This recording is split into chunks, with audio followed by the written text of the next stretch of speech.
one truth.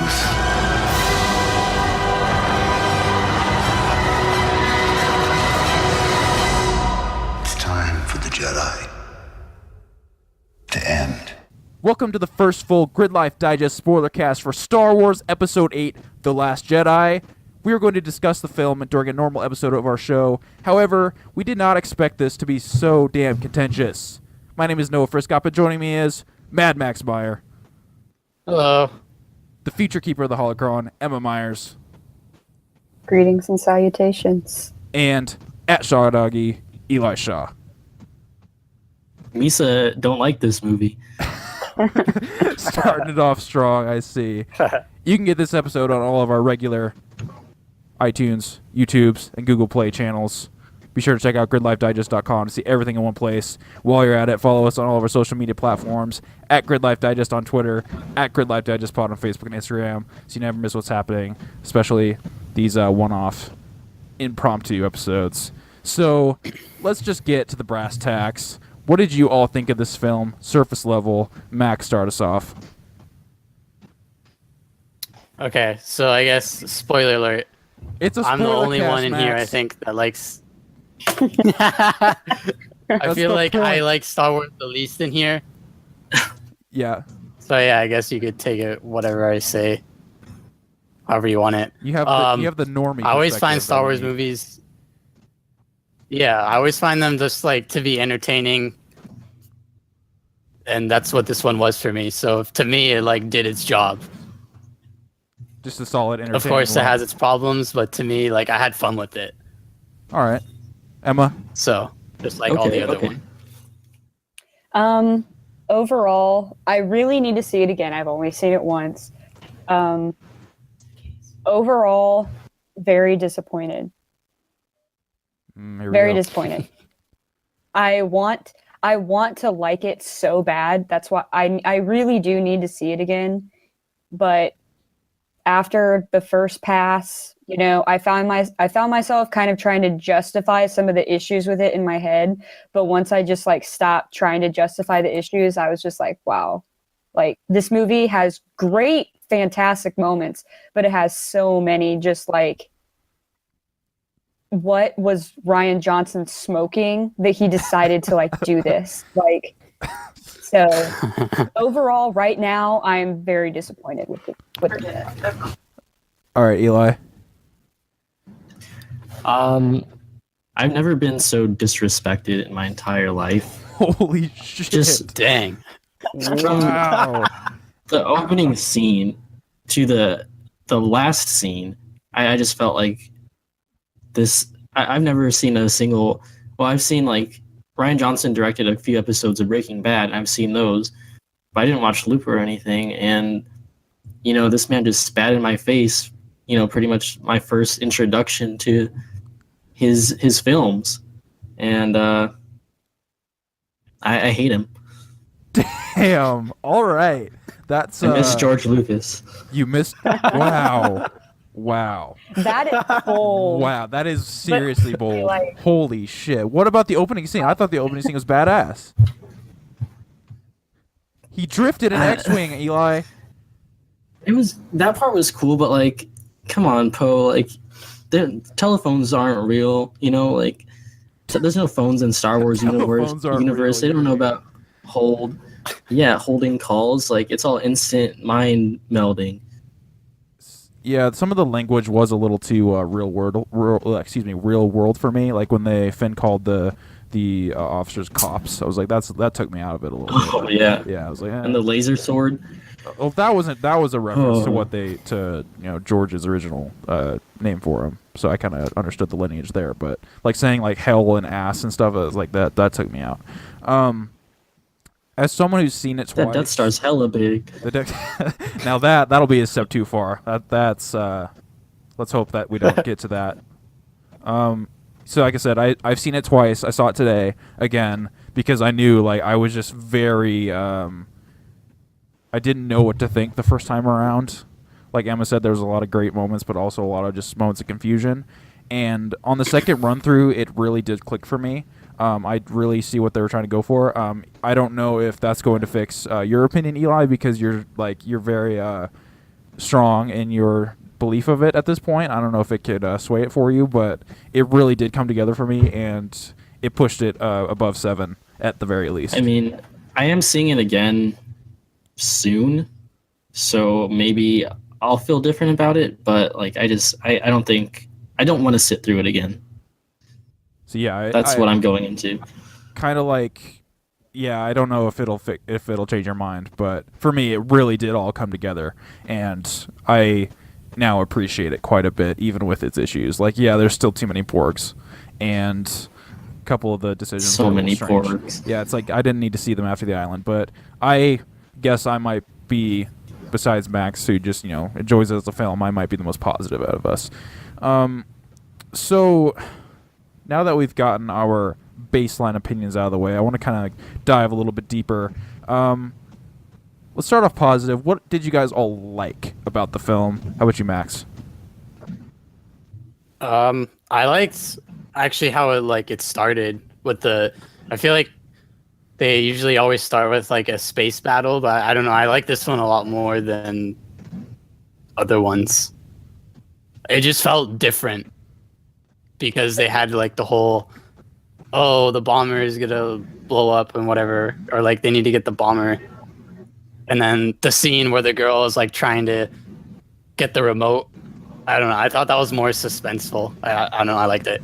Yeah, the whole bomber thing, it's like they had like a shit ton of payload on them, but they got, like one shot. Yeah, they only needed one to blow up, so I was like, okay, like one took it, they came with so many and all of them died. Well, they were like super They could have vulnerable, like saved too. all their men. At the slowest pace known to man. Yeah. It's like, Where are the Y-Wings? where are some, Right, that's what some I was thinking. Y-Wings? I was like, you guys have established legitimate bombers, right? Like, where are the Y-Wings? Y-Wings can't carry that many bombs. Like, that was a shit ton of bombs. But Yeah, with but as if many you had a whole Y-Wings, fleet of Y-Wings, I yeah, mean, you could probably make it work. Yeah, they could get in and out. Yeah. Yeah, it was a little Like strange. 10 in and out, 10 little bombs. I appreciated the appearance of an A-Wing, though. First time we've seen that in the new trilogy. Yeah. Only one. And the bombers looked a lot like B-Wings. I'll give them that. They're like post Thanksgiving dinner B-Wings. Like they just Yeah. kind of thick. Yeah, no, Thick I found boys. thick. Yeah, those bombers are thick boys. Yeah, I found the whole bomber thing. It was cool just because just seeing like the racks of bombs falling, but like TIE fighters would shoot them once and like they would all explode because there's just so many bombs Yeah. inside Yeah. of them. It's like these might not be the best thing, but they were also they had to work with what they had. It really kind of emphasized that they were on their last leg as far as ammunitions and ships and soldiers and all that. It actually felt like a resistance this time instead of just like a group of Republic soldiers and ships. So how about you, Emma? What Because did you like? that's what it said in the writing, right? The intro writing, wasn't it something about like this is like their last effort or whatever? Yeah, like the first order is like slowly taking ground, basically. it's called an opening crawl. Yeah, Max. it's a crawl. Okay, opening crawl, fine. Don't want to get too technical for you, but it is technically right. How about you, Emma? What did you like about it? So there's a couple things. First off, some of the cinematography itself was really cool. Gorgeous. The X-wing drifting was dope. Fucking awesome. Hell yes. One of my favorite parts of the movie is when the chick with the purple hair, straight out Hunger Games. I forget her name in movie, but that general, Laura Dern. when she light sped into the dreadnought and everything, and it just went completely silent. There was like like- audible gasps in the theater. Right. It was that Yeah, was that was cool. really, really cool. So there were some great shots. So the cinematography was really good. Also, I really liked the whole scene between Luke and Rey explaining what the Force is. Like, and making it more of, this movie really did away with the whole midichlorian idea and was more like anybody can use it. I mean, even at the end, that little kid Force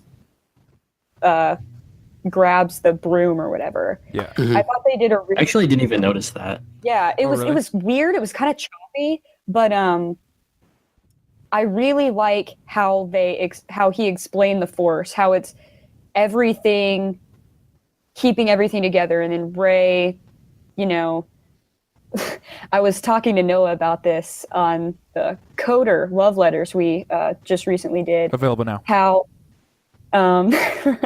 Rey was like giving examples of things she was feeling through the Force, and like 3 out of the 6 examples she gave had to deal with porks.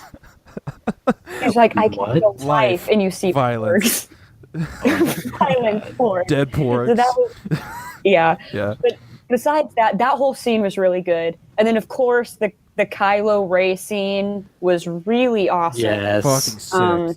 Oh my gosh, chills. That was really, really, really awesome. And It was pretty cool. I enjoyed the Yoda scene, kind of. At first, I was like a little, wow, is this really happening? But I think that there were a couple times where they kind of just toyed with nostalgia, and that was one of them. And also when R2 played the hologram of Leia from Episode 4. And even Luke in the movie was like, wow, that's a cheap shot. And it so was, but it worked. I love that kind of stuff. So, I mean, those are just a couple of good things I can think of off the top of my head. Okay. Eli?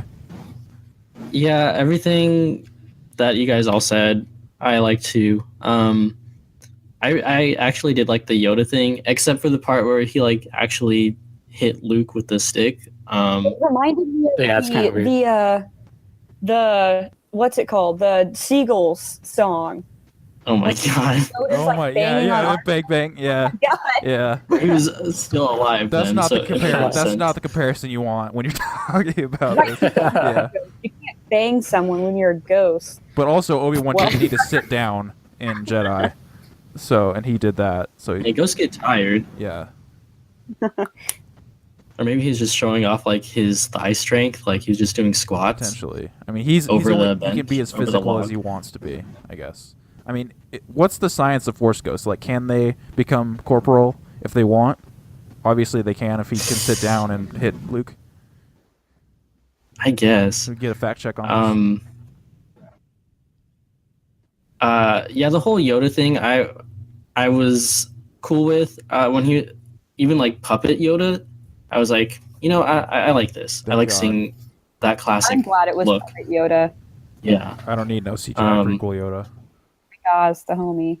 No, yeah. Even though, I forget who, if I read it somewhere or what, but people were saying it was so weird to see Puppet Yoda after like so many CG creatures in the movie, and I kind of threw them off. And I guess it did for me too. I was just surprised that they would use a puppet rather than CG, because the CG is overused in this movie. But we'll get to that. And I can't think of much else that I liked. Everything was kind of touched upon already. Okay. Well then, so I guess I can pull it out a little bit easier since it's kind of fresh in my mind. But I really liked how they played at the idea of never meet your heroes because they're human beings, and it'll mostly always disappoint you. And I liked how they treated Luke as a person rather than this godlike, deified legend, as he self-referenced to himself. But then I also like how he used that image of himself to inspire, like we saw at the end. Overall, I don't know how I felt about it the first time, but the second time I came away really liking how they handled Luke and how he was obviously torn about not immediately going to Leia, and he felt like he was too weak to be the person that he knew she needed at the moment. And I really appreciated that. Now, it's definitely different and maybe unexpected, but the whole notion that Luke was indirectly or directly created Kylo Ren, I thought was really interesting. And just the whole connection between Rey and Kylo I thought was really cool, especially when it was revealed that Snoke was doing it. Just being able to play with the expectation of who's going to turn, is anybody going to turn, and then also I just that man, that throne scene is just, the choreography is incredible, and I actually really liked the samurai Crimson Guard dudes. Just from the promo art, I didn't think they were going to be very cool, but They were cool. How they moved was really cool. I just kind of like personally have like a hang up on people using weapons that aren't lightsabers to fight lightsabers. Yeah, it didn't work out too well for him, did it? Yeah. But yeah, you said the whole Rey Kylo relationship. I really enjoyed that. Like, even them being able to communicate with each other, like over however whatever distance, and like physically, like, not. I guess they touched, didn't they? Yeah, they like their spirits kind of. But like being able to see each other and stuff, I really like that they got to interact more, because like they're really the only two Force users besides Luke and I guess Leia that we have in these new movies. Yeah. Also, so two things going in that I was really glad didn't come to fruition. One, I really was glad that Kylo did not turn to the light side. I just do not want another redemption story. And then two, I'm really, really glad that Rey's parents, at least for now, who knows if they retcon it later, are nobody. Big problem with the prequels is that everyone was related to everyone else, and it just made the galaxy feel really small when it should be massive. And I don't know, just the fact that Rey's parents are nobody, it just feels way more believable to me. And it almost brings her up to an Anakin level status of, just being like this conduit of the Force to bring balance, instead of just like she was related to somebody strong like Luke or whoever, or Kiadi Mundi, as we joked around in the Kodor thing. No, her head's not big enough. Yeah, absolutely not. That'd be a little strange. Or I still don't know how I feel about that. Like, after seeing episode 7, I was right there with you. I didn't want Rey to be a Skywalker. I didn't want Rey to be like that. Because, like you said, the prequels, it's so everyone's related to everyone type of thing. And I was like, I don't want Rey to be related to anyone. But especially after this movie, she is so powerful. And she's like the perfect heroine. But for me, the way that they've developed her character, it makes no sense to me for her not to have some type of bloodline that at least has like someone who is strong in the Force. Because for me, it doesn't make sense that she would be so powerful, having no training, having nothing at all, being able to literally kick Kylo's ass. Like Kylo, who is a Skywalker, who has been trained, and for her just to be a complete nobody, like I wanted her to be a nobody, but not like a complete nobody. I'm still kind of tied up on that. And personally, I don't think that Kylo was telling the truth.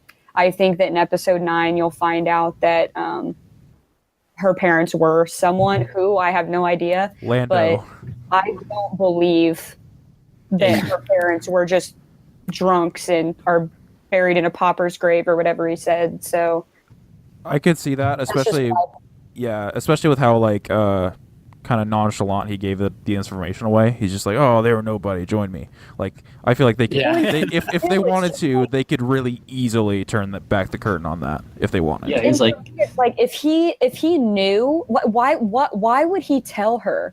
Like, oh yeah, by the way, you're like so and so's daughter or granddaughter or whatever. Like, because that's like her internal conflict this whole time. Yeah, he was resolving that so he could. He's hitting her like at her weakest point, her weak spot. Exactly. Yeah, so that's just something from it kind of bugs me. Yeah, because the whole passage, he was like, this is who they are. You are worthless, but you're not worthless to me, and that's where he kind of like reached out for her a little bit, trying to make it look like he valued her more than anyone else in the galaxy would. But yeah, like I said, they could easily retcon it, and I feel like they might, unfortunately or fortunately, depending on how you look at it. We'll get into the dislikes in a second, but what's up? I'd say like they don't even have to give her parents like anyone specific, like anyone that we know. Just like, yeah, like her parents were one of the last Jedi that survived the Clone Wars. Yeah, that'd be cool. I'd be down with that. Just like some no-name Jedis. That'd be awesome. I'd be totally and down. also like I kind of am over all these people that are like, we want Rey to be related to Obi-Wan or someone. Like, guys, like the protagonist, like Kylo Ren is directly Darth Vader's grandson, like you have your connection throughout all the movies, Yep. just because it's not the protagonist, but like you have that connection, you have that through line through all 8 movies now. Yeah, as long as there is a through line, that's really all that matters to me. They have to move on eventually. Like, this one family can't do everything forever. And that's what episode 9 is going to end the Skywalker saga. Like, the Star Wars movies are about the Skywalkers. I mean, you have the prequels about, it's basically episodes 1 through 6 is like the rise and fall of Darth Vader. And episode 9, like, that's going to like conclude like the Skywalker saga, which the way they've set it up now is, I mean, all the Skywalkers are dead, and except for Kylo, and Rey's probably going to kill him. Well, Leia, they're going to end up killing her though, just because of what happened with Carrie Fisher, unfortunately. Off screen. But it's just it kind of sucks for me. Like, I don't know. I just wanted like a good ending to the Skywalker, and who knows, like that could still very well happen. It's just what it seems like now is like, okay, like Rey's, I guess, going to kill Kylo, and that's going to be the end of the Skywalker bloodline. But of course, we don't know. That's all speculation. But that kind of seems to be what this movie's set up for. But or she somehow still turns him, and which would be bullshit because he's completely irredeemable at this point. I'd say. Like, can we all agree on that? That's what I thought this movie was doing, like proving that Kylo is irredeemable. I hope they double down, because it looks like they're gonna double down. Like at the end, where like he force chokes Hux, and he is now like the supreme leader of the First Order now. Like, that is awesome. Please do not abandon that. Like, double down. We don't need to have another redemption story. But yeah, like, he is the last of the Skywalker solo bloodline. Like, I mean, they could pull something out of their asses that's really cool, but we can kind of infer how this is all going to end, especially if he does double down into evil. He should just make clones of himself.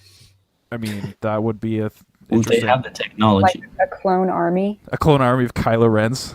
That would be that would be really terrible. Yeah, so much anger, so much emo rage. They can fill a whole My Chemical Romance concert themselves. This movie did Kylo well. He is like... Kylo is the best part. Absolutely. Kylo Ren, which I like because he is essentially, I want to say he's kind of the main character in a way. Like, I know Rey kind of technically is, but like the character development that they were able to achieve in this movie specifically with Kylo, in my opinion, is fantastic. He's not just your cookie cutter big bad guy villain who's just bad because he's bad. Absolutely. Like, he has actual motivation and reason. I really, really, really like the multiple the different sides of the story of like between what happened between Luke and Kylo. That was so good. When it showed the actual like truth or whatever, I was like, wow, I did not expect that. Right. That I mean, so cool. first when Kylo told it, I was like, oh my God, like, is that seriously what happened? And it kind of made me mad because like Luke is like, my favorite character from the movies, the Star Wars movies. But like, that was really well done. And I think I am so glad that he didn't, turn to the light side. But I'm also that's one thing the movie did really well, is you genuinely didn't know. I mean, when that was happening, like, it could have gone either way. And I think that was handled really well. I'm glad that they didn't have him come over and everything. I think that just would have been too cheap. But his character development was really, really solid in this movie. I'd say they did a good job avoiding like redeeming him, because there's no way to redeem him, but they made it like him.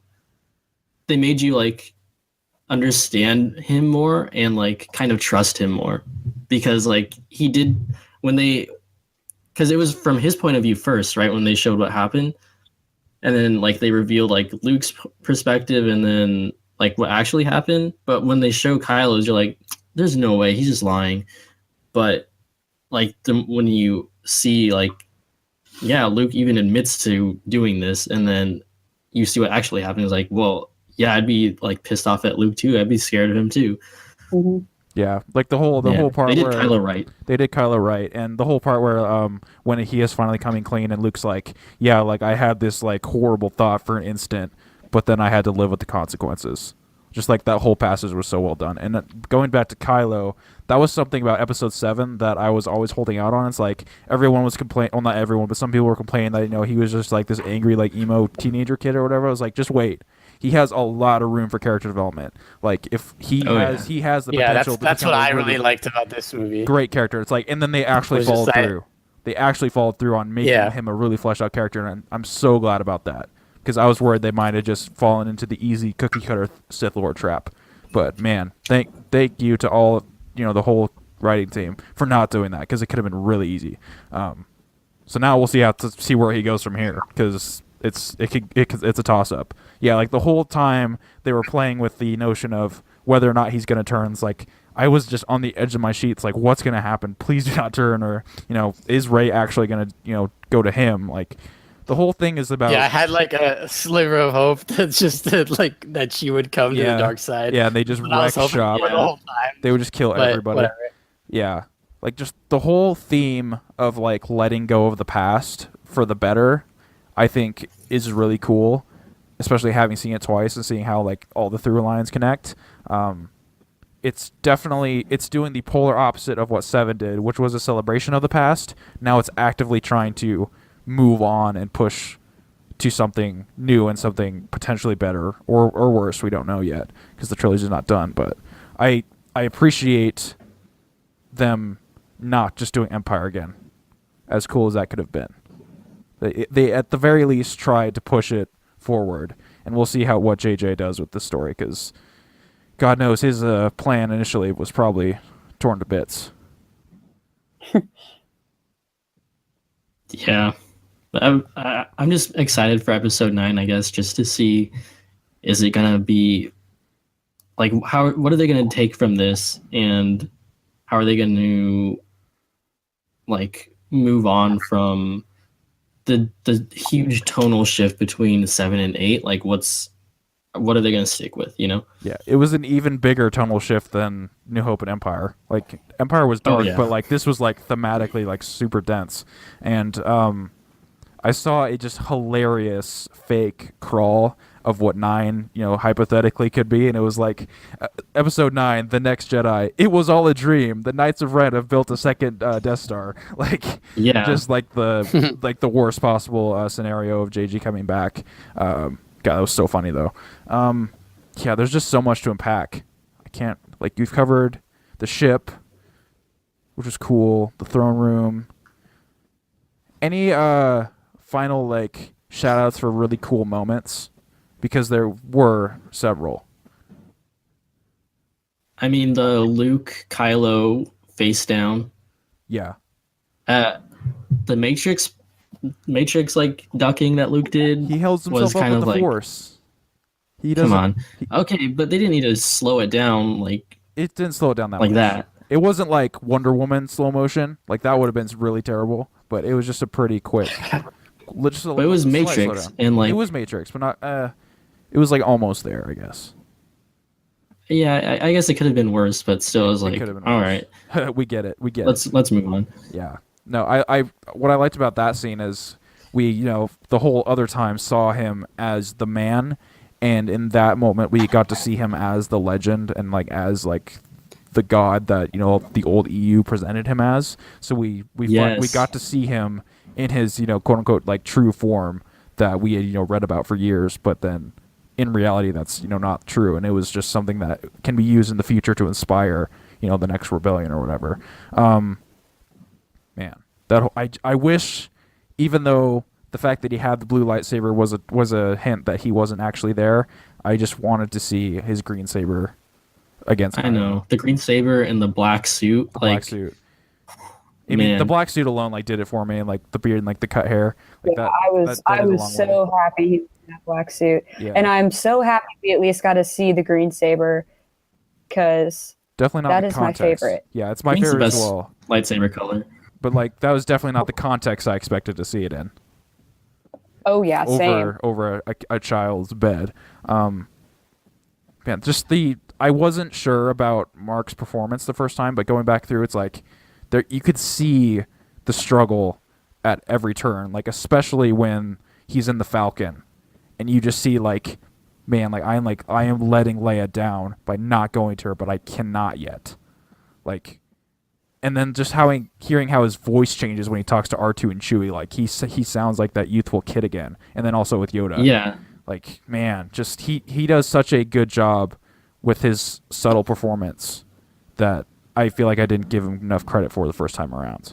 And with the Yoda scene, like I didn't know if it worked for me the first time either, but going back through and just like listening what he had to say, like, and then also just that ending shot of them sitting down next to each other, like watching the fire, like it is beautiful. Like I teared up there both times.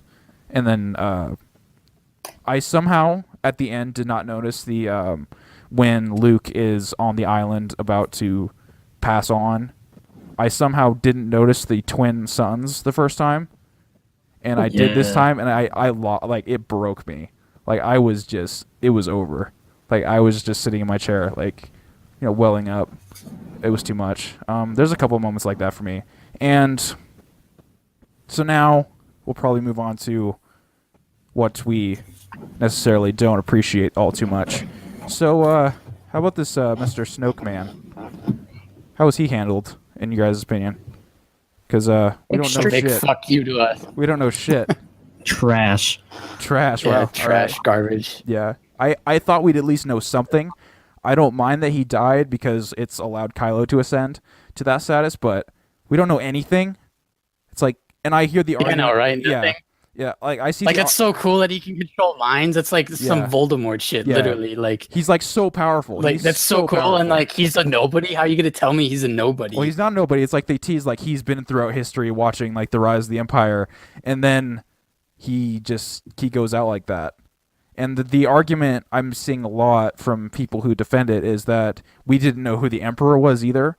But it's like that doesn't make it right. It's like, how did this person come up from nothing seemingly and build this, you know, what is the new Imperial remnant? Like, is he just like another like Thrawn character? But like, how is he so powerful? Where was he the whole time? It just doesn't make any sense. Right. People cannot make that argument about, well, we don't know who the Emperor is. Yeah, but we didn't have anything to compare it. There weren't movies before then. Exactly. We had 7 movies before this. Exactly. And you're supposed to tell me that this dude, who is obviously insanely powerful, insanely battle worn, and you're supposed to tell me that he just showed up randomly? Yeah. So I'm gonna take control. I was this. really holding on for the fact that he was Plagueis, because I thought that would be a really cool tie-in, and it would explain a lot, but also leave a lot of questions. But nope, like, and for him to go out like a little bitch, like, and the line was so cheesy. Oh my god, like. And he will ignite his lightsaber into his true enemy. I'm sitting there like face palming. I'm like, is this seriously happening right now? Oh my god! Like that. I'm gonna close my eyes because I'm so powerful. I can see everything, I can see but I can't see everything. this thing sliding towards me. Let's explain this super cool thing. Like, yeah, it was me all along. I've been toying with both of your emotions. He threw Rey around like a freaking rag doll. And then for Kylo to just like, oh my god! And then that shot with him like dead with his tongue hanging out, like, come on. Yeah. I think my hand was covering my face for that. I didn't see the tongue. It was a complete waste. Like biggest waste. People are comparing it to like Darth Maul, but in my opinion, this is a way bigger waste. Way bigger than Darth Maul. Like Darth Maul at least did something. It leaves such a gaping plot hole for me, and it's really aggravating for me. He could still be But you'll read that Snoke Marvel comic though. I mean, that's probably what it'll come down to. It'll be a novel or something. It's like, this is how it happened. This is how he rose to power. I'm like, fuck you. Yeah, so he could still be Plagueis and he comes back because death ain't nothing to Plagueis. It's possible. But can he? Yeah, you know what? Darth Maul came back from getting cut in half. So Exactly. Snoke will come back with spider legs or something. Yeah, he came back with spider legs. Snoke can come back with spider legs, with bigger spider legs. My two favorite Snoke theories were the first one being the stormtrooper that knocked his head on the door, because like that was like exactly where like the indentation in his head was, and then also the other one was he looks kind of like the kid that Anakin kills first. And the youngling. Yeah, like they compare the faces. They compare the faces. Image was so convincing. Yeah, I was like, oh they like man. super face over. I'm like, dude, this could be real. This could be real, and yeah, that would be crazy. It's like, I was there, Master Skywalker, what are we going to do? And then I took over the world. Yeah, it's possible. Any of these could happen. Also, I another one, the fact that the one that he's Mace Windu, like coming back to take over, like that. Just I love Mace Windu in some form. Yeah. I want badass, like old, like ragged, like bearded, like blind Mace Windu. Like that would be so cool. Give us like a Jolie Bindo. Yeah, like a Jolie style. Bindo, but like not Jolie Bindo. Like give us that kind of demeanor. Gosh, so what are you guys' like favorite like theories? Because like there were so many things floating around before this of what people thought. Like, who did you think Rey's parents were going to be, and who did you think Snoke was? I had no idea who Rey's parents could be. I mean, the whole Obi-Wan thing was from the beginning. The first time I heard it, I was like, there's no like mathematical, logical fucking way that right. I was that can like, happen. Obi-Wan is old as dirt. I get like a grandchild type thing maybe, but like people out there were like fighting tooth and nail, like, no, she's Obi-Wan's daughter. I'm like, wow, y'all are some kind of special. I mean, he hooked up with what's her name from Mandalore, but like I don't think that was really a thing for a while. They just they had a fling for a bit, but I'm really glad they just didn't make her Luke's daughter, because at first I thought that that's what it was going to be, but I was like, that is so like it's too blatantly obvious. Like, please don't make it be that. Also, I'm really glad that I'm really glad that no one lost their limbs. Who knows? Maybe it is, but. Please no. Yet there's still one more. Lives. Yeah. It was all a dream. She was Luke's daughter the whole time. Also, Lando's back, because fuck you. Man, I'm really glad I didn't spend too many brain cells thinking who Snoke was, because I would have been really disappointed had I connected all these dots and like spent all those hours like looking like this kid looks like him kind of. Man, I don't know. I was just expecting something like cool for Snoke. Something, He's obviously powerful. He's obviously seen a lot. But God, there's got to be something. How's this guy so powerful? Going into this movie, I was really excited. Because I was like, great, like we're gonna get so many answers to like some of these questions, like maybe, hopefully, or we'll at least get some. But then this movie was just kind of like a big screw you to like all of that. Like, like the two biggest questions Episode 7 raised: who is Snoke and who is Rey? And this movie literally was like a big, you want to know who Snoke is? Too bad, we kill him. Like, you want to know who Rey's parents are? They're legitimate, like, drunkards. Nobody. Right, no one. Which, again, I don't necessarily believe. Watto. But it could. Well, it could be Watto. Heck yes. What if Snoke is Watto? Watto and Shmi. I'm just, whoa, you're blowing my mind here a little bit. You're blowing and it is technically a Skywalker. I was real She's good technically to a your Skywalker. mother. That's my new favorite I was theory. so Oh no. And he was gone for a long time. Man, you just kind of blew my mind a little bit. There were so many years where that could be a thing, but she'd be way older. So, yeah, that wouldn't. This doesn't work mathematically. Unless she didn't really die in that Tusken Raider camp. Holy shit! You know, what if Anakin was given up too early? What if Shmi is Darth Plagueis? What if Shmi is Darth Plagueis and she survived, and now she's Snoke? Hey, what if be into Snoke. Holy shit! I just That blew would my own explain mind. Anakin. Yeah, You know, Anakin is miraculous virgin birth. there is no father. I mean, Jedi. Like Whoa! this, I like this theory. Holy crap! How Shmi is Skywalker Darth Plagueis and Snoke. and yeah, like Darth Plagueis and Snoke. That's how deep this goes. How has this not been a theory before? It makes too much sense. Wow, Holy crap! look at us. We need to watch Attack of the Clones again. I can't comment on this. Analyze frame by frame. You just have to watch the movies with that in mind, Yeah, and it will probably make this movie way better. just like the Jar Jar's a Sith thing. It's like, well, he did kind of single-handedly vote in Palpatine's powers, so Right. it's a little suspect. Looking at you, Jar Jar. Jar Jar in the new canon, like his ending was just really humiliating. Like he is blamed for the rise of Palpatine basically, and it was just completely lambasted. So that's pretty sad. But he Good. coming to him. Yeah, good. I don't really care. Get impaled on a lightsaber. I want to imagine a world where the whole Jar Jar Sith thing is true, and that actually is what the plot was going to be. Like some people say it was, that were close to Lucas. Just because that would have been crazy, and I would have loved to see fucking a Jar Jar lightsaber fight with his dumb eyes and tongue flinging around. Have you seen that Mark Hamill interview when I've he watched was many. reading?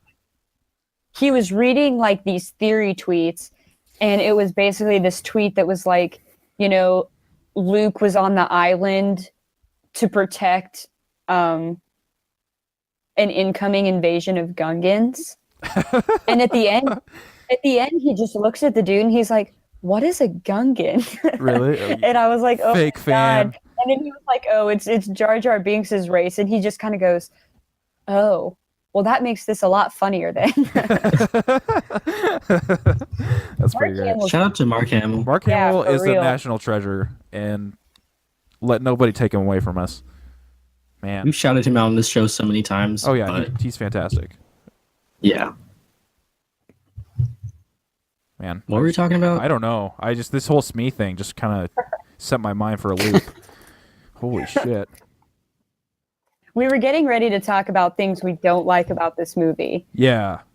But, I mean, who needs to now when we have all the dots connected?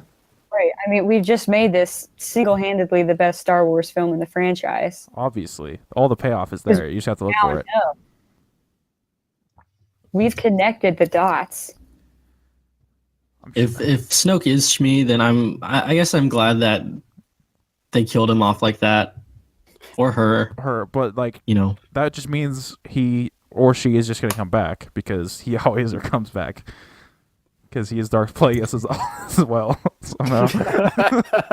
that's true. It's so deep. There's so many layers. Oh, man. I can't even... Okay, Go ahead. does anyone think Snoke's gonna come back for Episode 9 in some way? Honestly, no, at this point. Yeah, like, I want him to. I mean, somehow, not like a reincarnated form, but like, I feel like if there's still like Baby Voldemort. an essence, I mean, or some type of thing, like, I just don't want to believe that they literally just killed off that character in that way. Like, Yeah. I don't want that to happen, but I think it would be kind of ridiculous to bring him back. I just think it would depend on how it would happen. Give him spider legs. Like, that's all he needs to do. I mean, if he somehow survives the ship exploding. Or you can keep his lower half and give him a General Grievous body. robot. It's possible. Yeah, Okay. reverse it. Just, you really switch out the formula. All the power was in his legs the whole time. Yeah, he Exactly. never missed leg day. What'd you feel about his sexy golden bathrobe? Yeah, not a fan. I mean, maybe Me it would be a little bit much to also have him in like the Black Emperor robe too, but like give him a Black Emperor robe. Like I know it's like stereotypical bad guy thing, but it looks like he just got out of the shower the whole time. Yeah, I didn't really like looking at him, to be honest. His CGI Not was just because really like his well face done. is all messed up. Yeah. I just full on Yeah. CGI characters. I just can't. Just another hang up, personal Yeah, one. you know, I'll always take practical over CGI. Like there was way too much CGI, especially when you look at Force Awakens, which was a lot of Yeah. practical. It sucks because J.J. Abrams like made it a mission. Like, I'm gonna use practical effects. Like, we're gonna do like an old school Star Wars movie. And this movie like didn't do that. And that's why I think it was Eli, you brought it up, how people were having the disconnect between Puppet Yoda and all of the CGI. Yeah. And I totally get that, because it's so, you can't just do that and expect people not to like notice. Like, this movie had so much CGI, especially during the whole So much pointless CGI. that thin Rose story arc that can literally just like, you can cut from the entire movie and you will have lost nothing. It's to bring home the theme of it's all a machine. We're all just pawns, and the rich are just gonna get richer or whatever. I don't know. But Was that a theme in Star Wars at any point? yeah, because like the whole thing was like, like these guys are paying for both of the weapons for the First Order and the Resistance, and like they're just getting rich off of it. So like war is like the most profitable enterprise. Basically, was like the whole thing of the casino. The whole animal activist thing. Yeah, save the jackrabbit. Now it's worth it. Yeah, Like the second now it's worth easiest it. line in the movie. Now it's worth. Now it's Oh my worth it. god. Even though they're just gonna And- fly out and capture them again, because that's where they got them from, I imagine.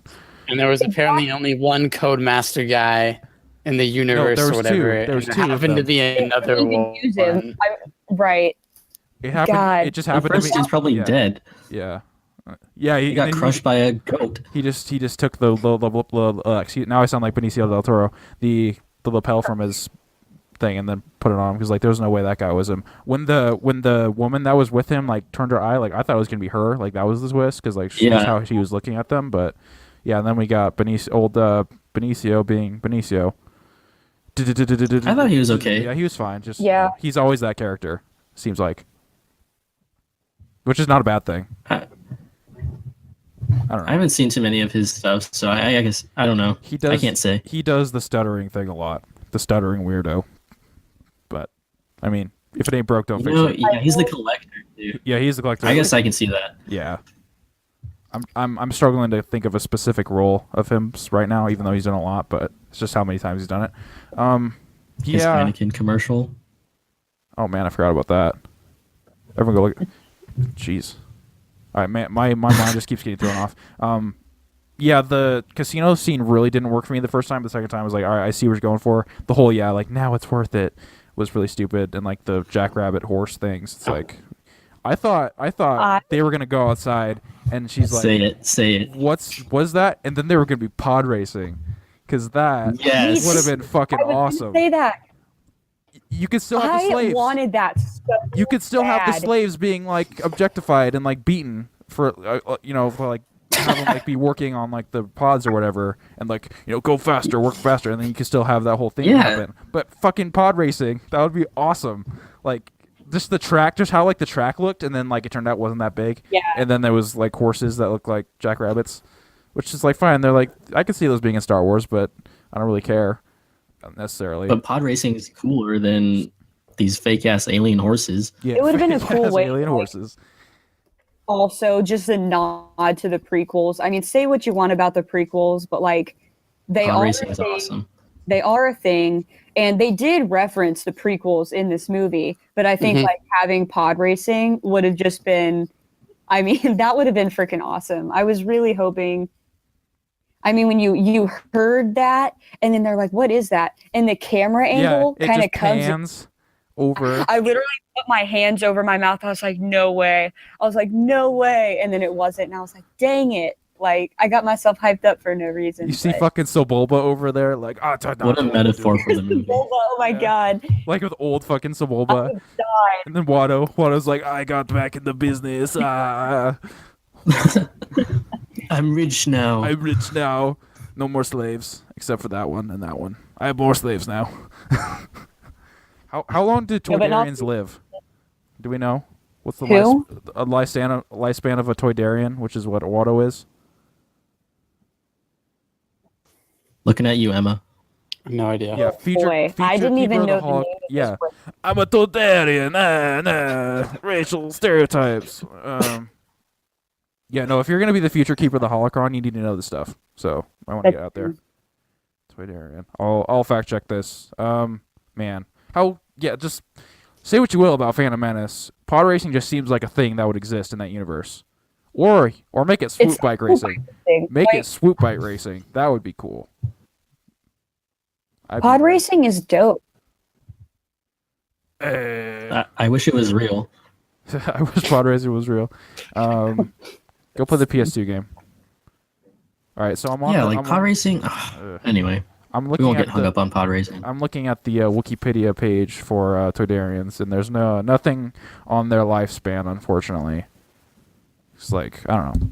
That would be pretty cool. See, this is where Lena G is failing us. He's not a good keeper of the holocron. Yeah, we need to we get need these fact answers. checks. I mean, these theories are very important. I want to see a Toydarian Jedi, and I want to see a Jawa Jedi. I've always wanted to see those, especially a Jawa. Just imagining like a little Yoda lightsaber. Can you trust Jawas though? There's got to be like one good Jawa out there who can get shit done. Maybe. Utini. I don't think so. I feel like Jawas are just like scumbags by birth. But like, yeah, that's like not the Tusken Raiders. not all Jawas. All right, hashtag not all Jawas. Yeah, Tusken Raiders all. Give me terrible. a Wookiee Jedi. Yes, I was going to say, I want to see a Wookiee or an Ewok wielding a Jedi. Ewok wielding a Jedi? That sounds horrific. Or I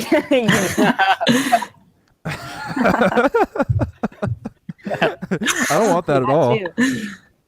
And they're vicious creatures. They are. I just learned that after Jedi, like the basically the remains of the Death Star pretty much decimated the whole forest. So I'd imagine there's like too many. That's really sad, but they kind of had it coming. Endor was set on fire. Rip. Yeah, rip. The Ewoks, it was like mass genocide. Yub nub. Oh shit, we're all dead. We threw stones at them though for 2 minutes. That worked. Man, I know we said we weren't going to get off topic, but we're just totally off topic. Back to the casino planet. Yes. I had a real issue with it because to me it didn't seem like Star Wars at all. Yeah, for the first time through, it definitely did not.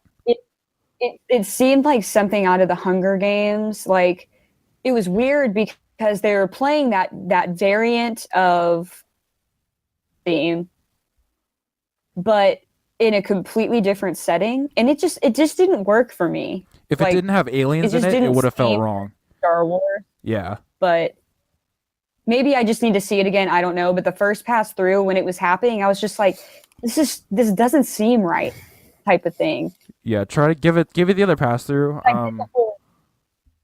Yeah, I get the whole, it's the rich planet type thing. Yeah, the resort. I do get that. It was just kind of, that first pass through, I wasn't feeling it. Also, and the CGI is. Yeah, there was just a lot of CGI. I like how that they're showing all these like new species, but like throw in some Rhodians, throw in some Twi'leks, like give us some like references like of species that we know about, just to like just to throw it in there a little bit. Because yeah, some of the scenes it's like we have never seen any of these, which is cool. Like it's a big galaxy. There's obviously gonna be a lot of races, but give us a little bit. Or some classic planets. Like new planets are fun, but when every single planet y'all are going to is like a new planet, like it's just kind of like I was really hoping that when they were like, yeah, we're going to shoot these pods and we're going to go over there to that planet over there. I was like, oh my God, it's going to be Yavin. Like they're going to go back to their old base on Yavin. But nope, cool. Of course not. Even though that would have been really cool. They got to get that salt planet, the Hoth knockoff. If Crate wasn't as cool as it was, I actually really enjoyed the aesthetic of Crate, and I think the crystal foxes should be the Porgs because I thought they were cooler. If it wasn't as cool as it was, you thought Porgs are cooler? No. I'm saying I wish the crystal foxes would take the merchandising place of the Porgs because the crystal foxes are cooler than Porgs because Porgs can go shove it, and I wish Chewie just took a big old bite out of the one. Also, we needed more Chewie in this movie. There was not nearly enough Chewie or R2 in this movie. It was like I didn't see. I mean, it was cool when he was flying the Falcon, though. That was badass. Like, he just taking charge. R.I.P. Han. No longer the co-pilot. Not enough Chewie. Yeah, Wookiee's the sole pilot now. Yep. I love that Luke actually brought up Han. Like, one of the first things he said was, "Where's Han?" That was great. That was so good. Right. That was really good. Because so many, like, I really wasn't, I don't know what I was expecting, but I wasn't expecting that for some reason. Like, the second it was Chewie comes really in. nice for that to be like his, because that is Luke. Yep. Because I really had, and again, first time through, I really had an issue with how they handled Luke's character. And I know Mark Hamill did too, but it just didn't really seem like him. I was gonna ask you that because I know that you guys are like so into his character, and even Luke for was me, just like I'm not really like into any of these characters, but I obviously know how they are. Like he throws a lightsaber that I don't know, that just doesn't seem like me Luke off. at all to me. Yeah, that's how he Right, does it. Like at all. And that was the first, the first thing Luke did in that movie was to throw that lightsaber behind him. We waited Like, 2 years for lightsaber that. 2 years we waited. Yes. Like, right. 2 years we waited for that moment. And Luke has always been the young go-getter. Like, he would do anything for like his friends and his family. And in this movie, it was just like, and people keep saying, well, he's been there for 30 years. Like, he's changed. I'm like, yeah, but he's not a crouchety old man that drinks blue milk from some random creature's tit. Green milk. Like, it's green milk. Green milk. Whatever, you know. Yeah. But like, I just want to believe that it was blue milk because that would have been cooler. But it didn't seem like Luke. Like, when I was watching it, I was like, this isn't Luke. Some scenes it was Luke. When he was talking to Yoda, that he seemed like Luke. That ending, like the end, he was Luke. But just some of the stuff, like, I don't know, it was questionable. I really think he should have been there instead of it being the force projection thingy. Yeah. Which is cool and all, but I really think he should have been there. I think they could have achieved. Yes, I don't think that they should have killed him off in this movie. Hell no. Like, I get doing that in episode 9. Now, the way that it was very beautiful. It was a very beautiful send-off, but it shouldn't have happened. That should not have happened. We should not have got one movie with Luke and have it been this portrayal of him. Yeah. Like, that really pisses me off that we get to see Luke in one movie, because he doesn't count in episode 7. We get to see him in one movie, and this is how he is, a crouchety old man that blows off Leia, and it just, man, that just sucks. And everything he's done in his life, basically. Right. It's basically like his entire character, like, he was completely different. And I know, like, Mark Hamill hated it too, and it just kind of sucks. And that's why I really do need to see it again, so I can pick up on some of the more, because Noah, you were talking about, like, you could see the second time you watched it how he was conflicted and that type of thing. Absolutely. And I really need to see it again so I can do that. But the first pass, man, it was just hard. I thought Mark Hamill did a wonderful job acting, but it was just so sad for me to have this one movie with Luke and for him to be portrayed and treated the way that his character was in this movie. Yep. I was right there with you. But like I said, the second time, like, there, like, you'll pick up on it. Like, there's, like, legitimate, like, just self-hatred of, like, this is my sister. Like, I need to go, but I can't. And, like, he hates himself for it. Like, you can tell, like, especially in the scene where he's just, like, reminiscing about Leia. Like, he's, like, he's tormented by it. And there are moments that his character that we know shines through, and it makes him seem more human that way, if that makes sense. Like, yeah, he's experienced a lot of terrible shit. Like, he is responsible for the deaths of many, but also we get that levity. So if he was just all crouchy old man the whole time, like, I could totally understand. But like, there are enough moments for me where it's like, all right, I am watching Luke Skywalker on screen, not just crouchy old man. The lightsaber thing, not a great first impression. Especially he just walks off. Like, he just like tosses it and walks off. I was like, I don't like that at all. But you will appreciate it more. I almost guarantee it when you watch again. Like, there are things that you pick up on, especially in his performance. Like, he did not want to let them down, but he felt like he had to stay. I don't know. I mean, that's just my opinion, of course, but I felt like truly I was watching Luke Skywalker on screen, and like, he's gonna come back as like Ben did. Like, he's not. Oh yeah, he's not out of it, and hopefully he's even more like the Luke we know then, after this weight has been lifted, and he is like, one with the Force, whatever. Like So it's I not said, all it over. was a beautiful send off. It shouldn't. I don't think it should have happened in this movie. Yeah, definitely. It was kind of just out of nowhere. Right. Like, this is the first time we see him using the Force, really, besides like holding himself up when like Rey like knocks him over. Yeah.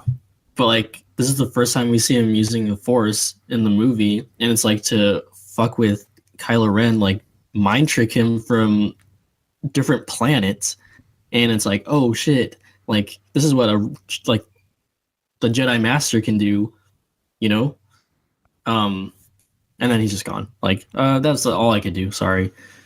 I almost want a prequel of the sequel trilogy, like, of like those first few years, like, especially with, I mean, you couldn't really do that just because logistically and with the actors, but like, to see like Luke at his prime before all this shit went down, like, or just like do it in a comic or novel, like, just tell that story. Right. I was gonna say we are in desperate need of more canon novels that deal specifically with those characters. Yeah. Because there's a lot of canon novels set in between 6 and 7, but it's not about those characters. Like, we need more about like what was happening then. Yeah, it's like I appreciate the world building stuff. Like, this is like what happened with the New Republic, and like why like Leia like seceded from them, and like why that they're not like on terms at all, and why like like Akbar and all of them like separated because like the corruption, and like they were basically turning into what they hated. And that's all like well and good, but like what's Han Leia up to? What's Luke up to? Like, how did the training go? Like, we want to see him beat Luke, and like, my main viewing of him as a Jedi, unfortunately, as of this point, is the fucking atrocious Battlefront mission with him, and it just did not work at all. And like, that mission was just, it was more insulting than anything else this movie did, to be honest. Man, I want to see give us a comic, like show us Luke at his prime. That's what Green Saber, like, give us like what the fans want, because now we know like where he's going to be. Like, there's room for it now. I want to see the rise of the First Order. Yeah. I want to see the Knights of Ren. The Knights of Ren. Where's that? Where the hell are they? Like, they're all dead. They're not going to show us anything about them until the last movie. 9, yeah. Like, that kind of blows my mind. I want to see that. I want to see the fallout between Leia and Han. Yeah. Mm-hmm. That would be great. I want to see more Luke, obviously. Like, there's so many things. Like, jump on that. Like, let's go. It's got to happen, right? You can't just discontinue the entire EU and then not give us new EU. Well, they've been slowly trickling it out, but yeah, like, they need to focus more on those characters in addition to the world building stuff. Books like the Battlefront book, and like all, I'm like, no, like that's fine, but like we need more EU about these characters from the movies. Yeah, it's like you can tell external stories about new characters in movies, but you can't get Carrie, Harrison, and Mark to do these characters again. So it's like, that is the optimal outlet to tell these stories in going forward, and that's how you should, and that's why there shouldn't be a Han movie. But we talked about that ad nauseum. Oh my god! That's gonna get pushed to December. It's got to be because we've seen nothing, and it comes out in May. It's gonna get pushed, and also Infinity Wars that month. Like, there's no way that they're gonna step on each other like that. Even though they're both Disney. It's just so aggravating. Like, Harrison Ford is the only person in the world that can play Han Solo. Yeah, and it's flat out. This, God, no one wants this.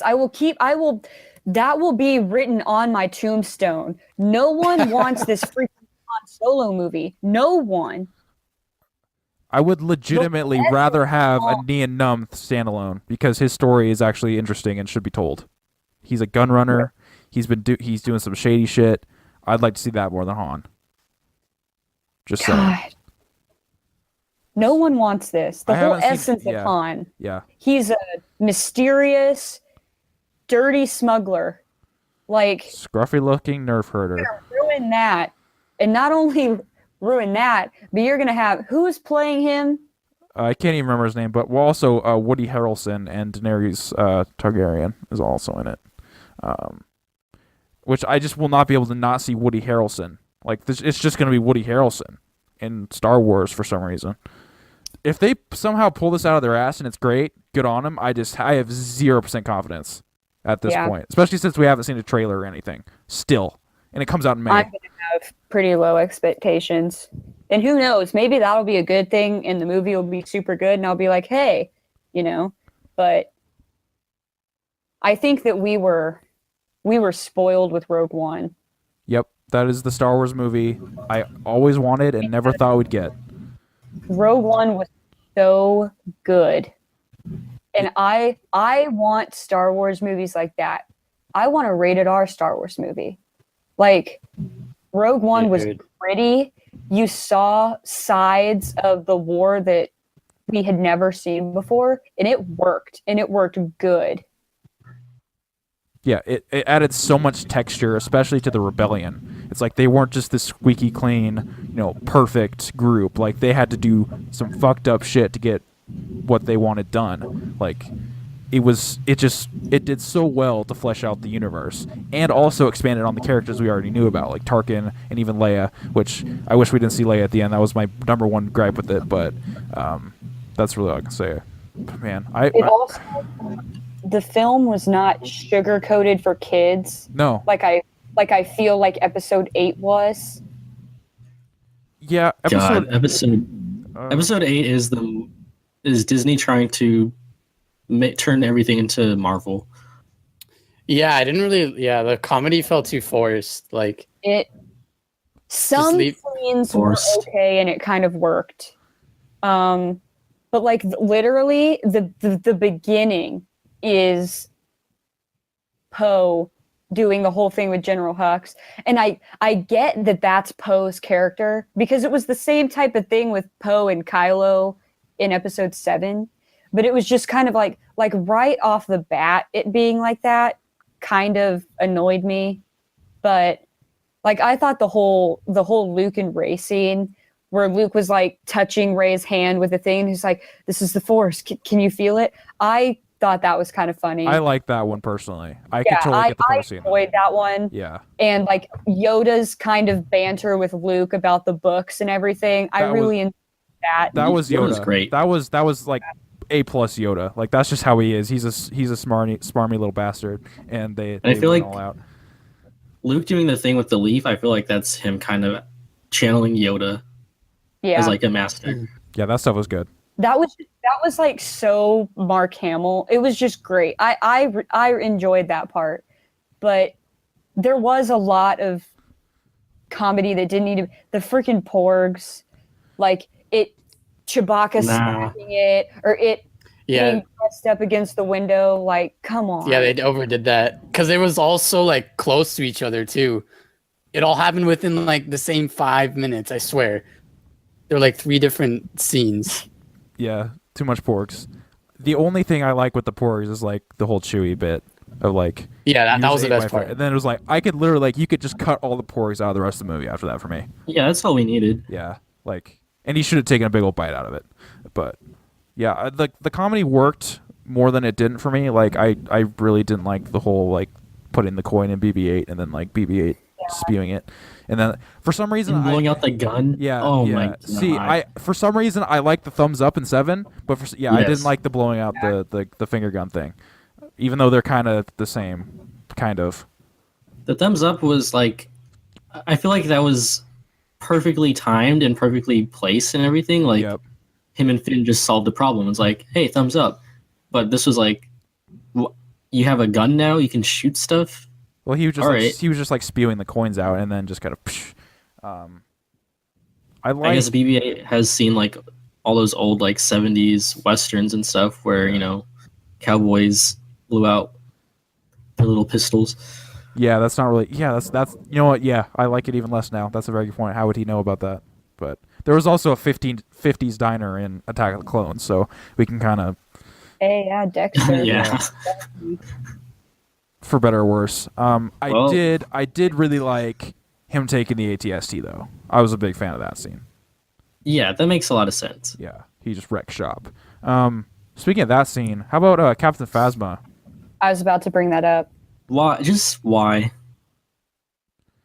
Why do we even have Phasma at this point? Well, we don't. This is another thing that I was talking to Noah about after we were doing the Coder love letters. Like, they hyped up Phasma so much. Like, before episode 7 even came out, they were hyping Phasma up so much. Like, Force Friday, before episode 7 even came out, I went and I bought one toy, and I bought a Captain Phasma toy. Like, this was supposed to be like the new Boba Fett. Like, Yes. in episode 7, she was just, they freaking batted her around like nothing. And in this movie, it was even, you walk in and you're just like, finally, like, have her be cool. Nope. It was worse. It was even worse. FN like 1, 2, blah blah blah blah. Why'd you take your helmet off? Don't take your helmet off. That's about it.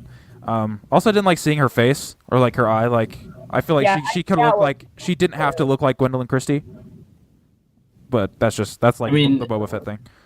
If I didn't know that it was her, it would just be like, oh, it's a human. At least that's all I know. Yeah. By the way, But- she is ginormous. Like, next to Finn, like, she is huge. But that's just, I mean, that's Gwendolyn Christie. I for love you. Gwendolyn Christie. She's awesome. Yeah. Yeah. She had just What nothing to a- work with. A waste of a cool character. Like, that character could have been so cool. Yeah. I have a pitch for this movie. I'll tell you guys later, but it involves Phasma being a badass. But I want to say that in both movies, when they introduce Phasma, you see her and she's like, and she does something cool, and you're like, all right, this character's a badass. They're gonna have her do stuff. Like the first one, she's like the leader of the firing squad or whatever. In both 7 and 8, like they introduce her with so much promise. Like 7, you're like, okay, this is the leader of these stormtroopers. Like this is the elite stormtrooper, and then you just don't see her, and she gets thrown to the trash. That's it. The riot then trooper 8. was cooler than her. The fucking baton trooper had Yeah. more of a moment than she did. It should have been her, but we got TR-8R. Rest in peace. Traitor. And then episode 8, she walks out. You're like, all right, here's Phasma. What's she gonna do? She's gonna execute them, whatever. And then you see, I forget who, maybe Finn or Rose shoots her with a blaster and it just bounces off, and you're like, this Phasma's fucking awesome. Yeah, Rose shoots her, and then she's just like, "Bitch, please." Yeah, and you're like, all right, Phasma's actually really cool. Let's see her start doing stuff. Like she lasers can't hurt her. She's got to fight someone with a lightsaber. And then you get like a weak ass. I don't even know. The choreography was cool while it lasted. It was just really short. Yeah, and then like have her come out when the ship she's on is about to explode, Yeah. and Yeah, Yeah. that didn't make any sense. She was like in one part of the room, then the ship exploded, and she comes out with like all these troopers. And Yeah. I'm like, yeah, wasn't she okay. right next to everyone? Yeah, it's like Yeah. they all kind of were a little bit too safe after all that happened. It's like they're just fine. Like they're just hanging out. Like they're still in the throne room. They're still in the hangar. Like everything's fine. It just got ripped molecularly, but it's fine. Yeah, that's one of those things. But like same thing with any movie. It's like you examine it at like such a minute microscope, like anything's gonna crumble. I feel like this movie is getting a lot of unfair scrutiny. It's like, I don't know, if you judge anything so harshly, it's like everything's gonna look bad under pressure. But there's legitimate criticism. Obviously, I'm not saying there cannot be legitimate criticism. There's just some people that's going just completely overboard. It's like anything's gonna crack. Go look at the original trilogy with the same lens that you're giving this movie. Yeah, I'm not mad that this movie isn't airtight, but like it was just too. Yeah. There was too much for me to forgive. There were some issues for sure. Yeah, Phasma. I just, at least the fight was cool, like while it lasted. But yeah, she went out. I didn't need to see her face. Too many porgs. But like, why does Finn, who was a janitor, kick her ass so much? He's got that. She's supposed to be like the leader, and she just gets wrecked. Yeah, and like he was crippled for the whole duration between the two movies. He wasn't training at all. No. Also, I bet he's never touched that baton thing in his life. Yeah, I mean, he did fine with lightsabers. Still got his ass kicked by Radar. Thanks, Chewie. Yeah. Yeah, it's like you look at the original trilogy. It's like when the main characters even go up against like these really powerful characters, like they get their asses kicked. Like Han and Vader, like he can't do anything against Vader. Like it's just it was not going to happen. And here it's like they can at least stand up for themselves. Also, like Rose, like suddenly being able to be a speeder pilot. Like I know, like kind of that's like the joke of Star Wars, like everyone's a pilot, but like just seemed like a maintenance worker wouldn't be a proficient fighter or pilot or whatever. But I don't know. That's just one of those things. Kind of caught me off guard. Man. Yeah, I don't know. There's definitely plenty to pick apart here. What were your guys' thoughts on Space Leia? I was about to bring that up too. I could not believe my fucking eyes. Because when everything first happened, when Kylo's getting ready to press the button and then he doesn't, and I was like, oh, but then all those other ships do, like, obviously shoot it and the bridge blows up and you see her. I R.I.P. Akbar started bawling because I was like, crap, like that's how it ends. Yeah. Because I never thought in a million years that they would do as much as they did with her. Like, I thought for sure, like, you have to kill Leia off. But they didn't at all, and I have no idea how they're going to handle that in the next movie, because she's still very much alive and well. But when that first happened, like, I was just, like, completely shocked, and I was bawling. And then the whole space thing happens, and then I'm just sitting there like, is this real? Like, is this actually happening right now? Superman flies her way to the door. Like, she pulls herself. It's like, it's not too crazy. More, it's like surviving in a vacuum is crazier than her force. Yeah. And for me, I kept justifying it in my head of, well, she's a Skywalker. I mean, she's obviously super strong in the Force, even though she's not like a Jedi necessarily. But that's how I kept justifying it in my head. But that didn't need to happen. No, like, it was the perfect end. Right. Okay, for me, I think that Leia should have been the one to hyper drive into the Dreadnought. Yeah, that too. That would make the gorgeous scene fall way more impactful. Yeah, like, I thought for sure that's how it was. I think that should have happened. Just that whole thing with her getting blown off, it didn't need to happen. All it did was put Leia in an unconscious state, and then you had the whole Poe versus the chick with the purple hair plot line that was completely stupid. Okay? Yeah, like, it was so dumb. That blows my mind, because why wouldn't she just tell him? Why wouldn't she just be like, this is our plan. We're going to load up these transports and cloak ourselves, and we're going to fly to this planet. But instead, she had to be super shady, which then caused Poe to send off Finn and Rose to do this god-awful story arc mission. And Poe stages like a mutiny when all she had to do was be like, yeah, this is what we're doing. But she's super shady, and that makes no sense to me. That's just so incredibly dumb. Like, And then honestly, like, why wouldn't you tell like your best pilot, like, hey, can you fly one of our ships? Like, I don't know how many pilots you have, but you're the best one. Why don't you fly us home? Like, get us there safe. But yeah, I guess he got demoted, so he doesn't get to know anything. Yeah, and then it's like, oh, I like him at the end. Like after all that, No, Poe is. There was no what's the word, like, no arc for Poe in this movie. Even though they tried to make it seem like in the end, oh, he's this great leader now, but like he did the exact same thing throughout the entire movie, except when he was like, Finn, don't go in there. But like, anyone could have said that. You know? Right. I mean, I thought he was pretty badass in episode 7. You know, he's just your badass pilot. And he's your Wedge Antilles. All he did in this movie was like defy orders and try to do things that ended up costing them in the long run. Like, yeah, a lot. Like they lost all of their bombers. That just whole thing is so incredibly stupid to me. It blows my mind. Why you wouldn't just be like, yes, this is our plan. Like, we're all on the same team here. Yeah. Oh, just kidding. Why the hell are there like 10 people in the rebellion? It's like, or the resistance or whatever it's called now. Yeah. Like, there's like 10 people. There would be like 10 people, and then all of a sudden they'd have like a whole army, like filling up trenches, getting ready to fight on Crate or whatever. Those transports are big. They can carry a lot of people on there. And then it would go back to being like, there's like 10 people now. Like, yeah, and then they fit everyone on that planet in the Millennium Falcon. Is that what we're trying to say? Well, a lot of casualties after that, so there was like even less people at the end of the battle because like they just got like just decimated by TIE fighters. That's true.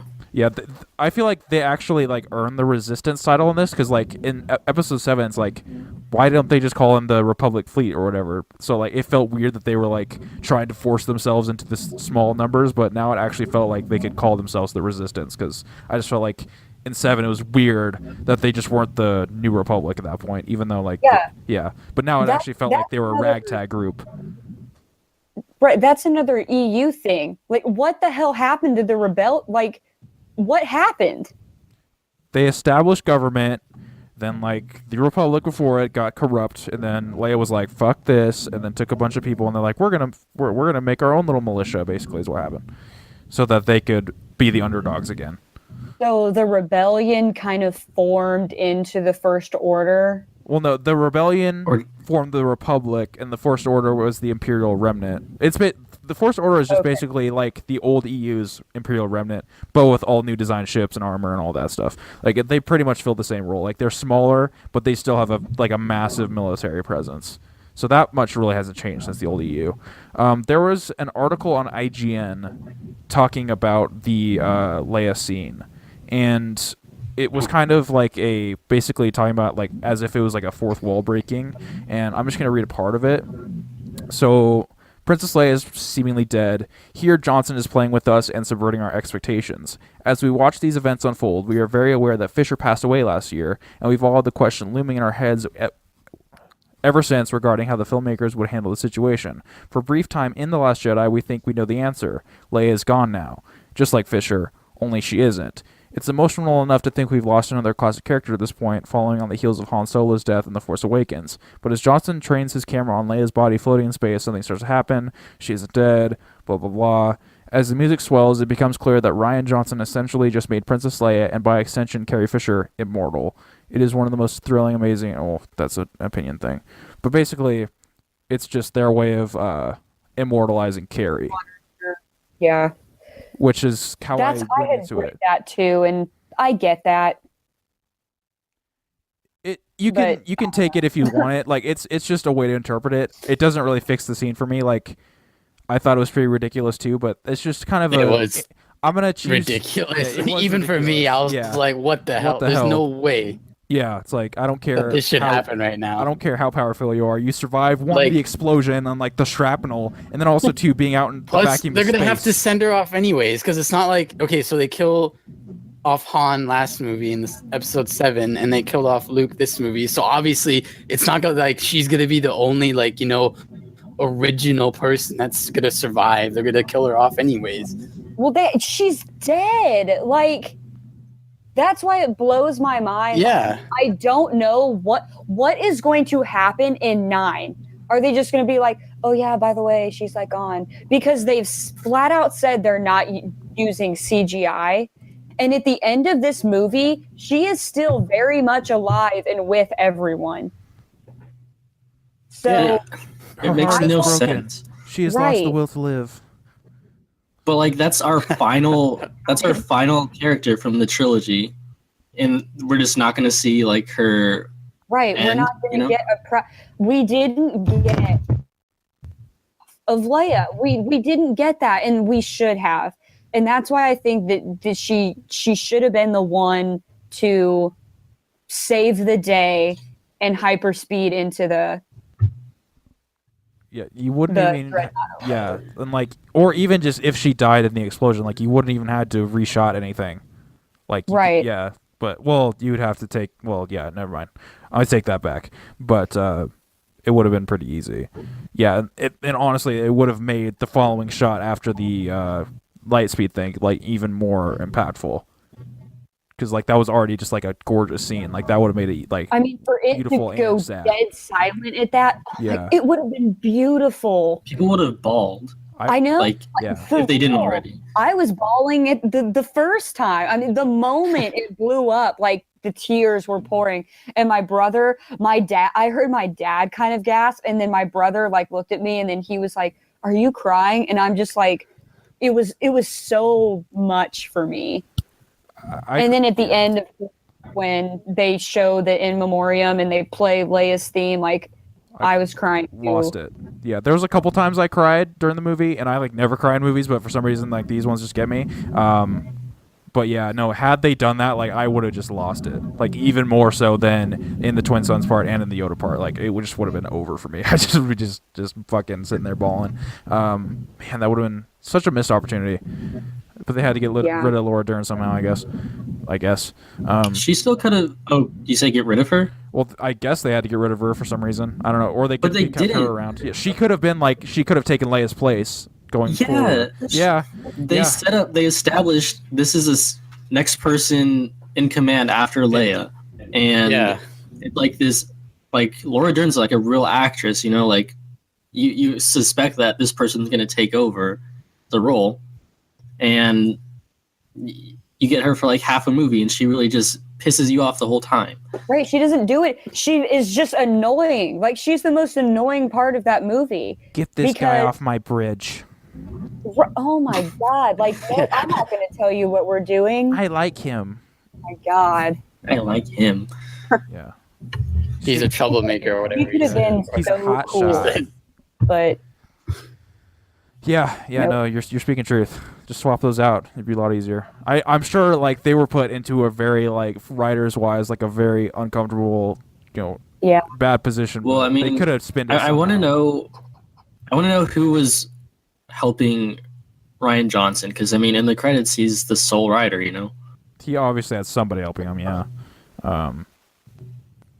Yeah. I wish my dude Gary would have had a hand in this. He would have done us right. He would have done us right. Yeah, I hope Gary gets another shot at something later. I mean, I know he's doing Rebels and stuff, but give him another shot at a film because he knows his stuff. Man, I just lost my train of thought, but yeah, because of the really excellent direction of cinematography, I'm still glad that Ryan is getting his own trilogy because he can do wherever the hell he wants with his own characters. But I don't know if he was necessarily right to handle these characters. But Yeah. I'm like, after this, I'm definitely down to see what he can come up with that is original. Because, like, he obviously knows his stuff and has a very, a vision for what this can look like. as a If he modern wants to film. make a whole trilogy about the casino planet, like go for it. I just don't need to watch those. Yeah, But like, I mean, I doubt it'll be that way, but unless it is, then he's got an issue. But if Disney was like so confident to just immediately just give him a trilogy, like, I don't know. I hope it's not the case on that. I hope it's not. It'd be beautifully shot. It'd be a beautifully shot casino, but I don't need a whole CGI city again. Man, that's a little concerning. I was like on board, and now I'm kind of trepidatious. I'm also trepidatious about JJ coming back and just retreading and undoing what has happened here. But I don't know. Well, just time will tell. Time will tell. Any final mentions on like your significant dislikes of the film? Oh yeah, Rose. so I feel like we talked about the main two being Snoke and the Leia stuff, Yeah. but I also thought that when Rey was going into the tunnel, like the dark hole or whatever scene, I was like, what the fuck is going on here? Yeah. I was like, what the Yeah. what is this? This is some like video game shit that makes zero sense. I was like, what the hell is going on? They were trying to do like the Empire cave vision thing. It just did not work. Yeah, yeah. it was bad. It served no purpose. That like nothing happened. Like that was just so weird, and it lasted for so long. Yeah, she was doing like all the hand movements and the snapping and all that. I'm like, okay. Yeah. Oh, it's like the mirror thing, like Yeah, the the mirror. crystal. Yeah, the mirror. It's Yeah. not, and somewhere. It Because doesn't go like on they made forever. it seem like so crazy, like because that was when we first saw it, was when telling her about the Force, and then in the dark hole he was like, you gotta resist it, but like we never really saw what was so dark about it. It was just like Yeah. a mirror thing with like a trillion rays, and they were snapping, and in the end on the other side was another ray. It didn't make any sense. Yeah, it didn't tell her anything. Whereas like the Empire scene, like the cave, it's like it told Luke everything about Yeah. what he needed to know. And yeah, it was just kind of weird. It's like it like wasn't that dark. Like yeah, like it wasn't a pleasant experience for her, but it's not like the the epitome of the dark side. Yeah, if that's the Yeah. dark side, I don't see any issue. Yeah, it seems pretty good to me. Yeah. Don't see any. It's kind of downsides. weird, but whatever. If I just get a whole line of myself, all right, I'll take it. If I have to go through like that crystal thing and like 5 minutes of just a trillion me's like snapping my finger, and in exchange I get force lightning, like I'm all down for I'm that. all down. Yeah, I'll do it twice. I don't care. Just like at the it's like a fucking loot box. At the end, it's like you get force lightning. Yeah. You want force lightning or unlimited, like limitless life or whatever? Yeah, it's a toss up. Man, yeah, that wasn't good. Yeah, I feel like those are the three main things that I disliked. And even upon the second viewing, like just the character of Rose, I just felt like she was just kind of a throwaway. I feel like she should have died, and like she may have died, but she's not dead. Like they took her body. She should have died before she stepped foot on the screen. Yeah, her sister was more compelling in like the 30 seconds she was around. Yeah. Yes. Just honestly, like it just felt strange. Like she probably could have been like just the person that was operating the escape pods and looking over the pipes or whatever, and like Shock's fan, and that's the end of it. Like that's all she Right. really needed to do, and then she got thrust into a main character. I would have liked it more probably if like had Leia and Laura Dern's character told Poe what the plan was, and then like I don't know, just Poe and Finn were taking care of what they needed to do. Yeah, because I like their dynamic more than anything they tried to pull with Rose and Finn. it should have been Poe and Finn like on their own journey, trying to do their own thing. Yeah, because they got that great bromance. I want someone that looks at me like Finn looks like, or that. Excuse me, I messed up. I want someone to look at me like Poe looks at Finn, or whatever the joke was. Yeah, no, they have a good chemistry together, and we just didn't get that. We got this like really forced, weird. Forced romance Yeah. thing. Yes. And he didn't even feel Like, it was like okay. one-sided romance too. Right. Okay. Finn. Yeah, the kiss was so like weird. Yeah, he looked surprised too. He was like, "What the fuck?" going on? Yeah, Yes. Yeah. he was just as Rose just didn't fit. Like no one No. liked her, no, she's not. She did not. even in the movie. She did not. Finn should have died, in my opinion.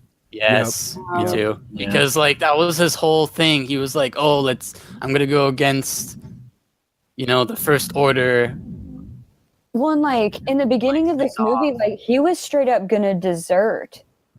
Yeah. And, like, his excuse was, well, I just need to get this thing as far away from here. Like, dude, like, you were flat out gonna, like, desert. Like, I think that they really should have killed him, and I really thought they were going to. Yeah, I was like, oh, Dude. really? Yeah, then, of when course, she came with the other ship, I was like, "Are you kidding me? Just let him die." This is not how we win. Not The by fighting stupidest people we hate, line ever. but by Right. saving people we love. It's like, no, actually, but you win a war by, fighting, but whatever. Well, and then because for me, that made, because I didn't dislike the character of Rose, but I didn't necessarily like her either. But after that happened, I was like, oh, well, thanks, because now you didn't blow up the cannon, and they are going to blow into the...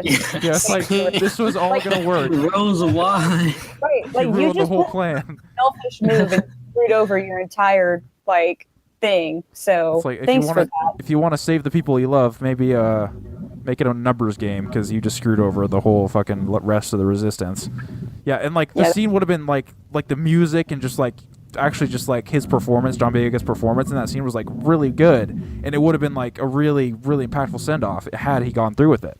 Like it would have been set up just fine, and it wouldn't have felt cheap.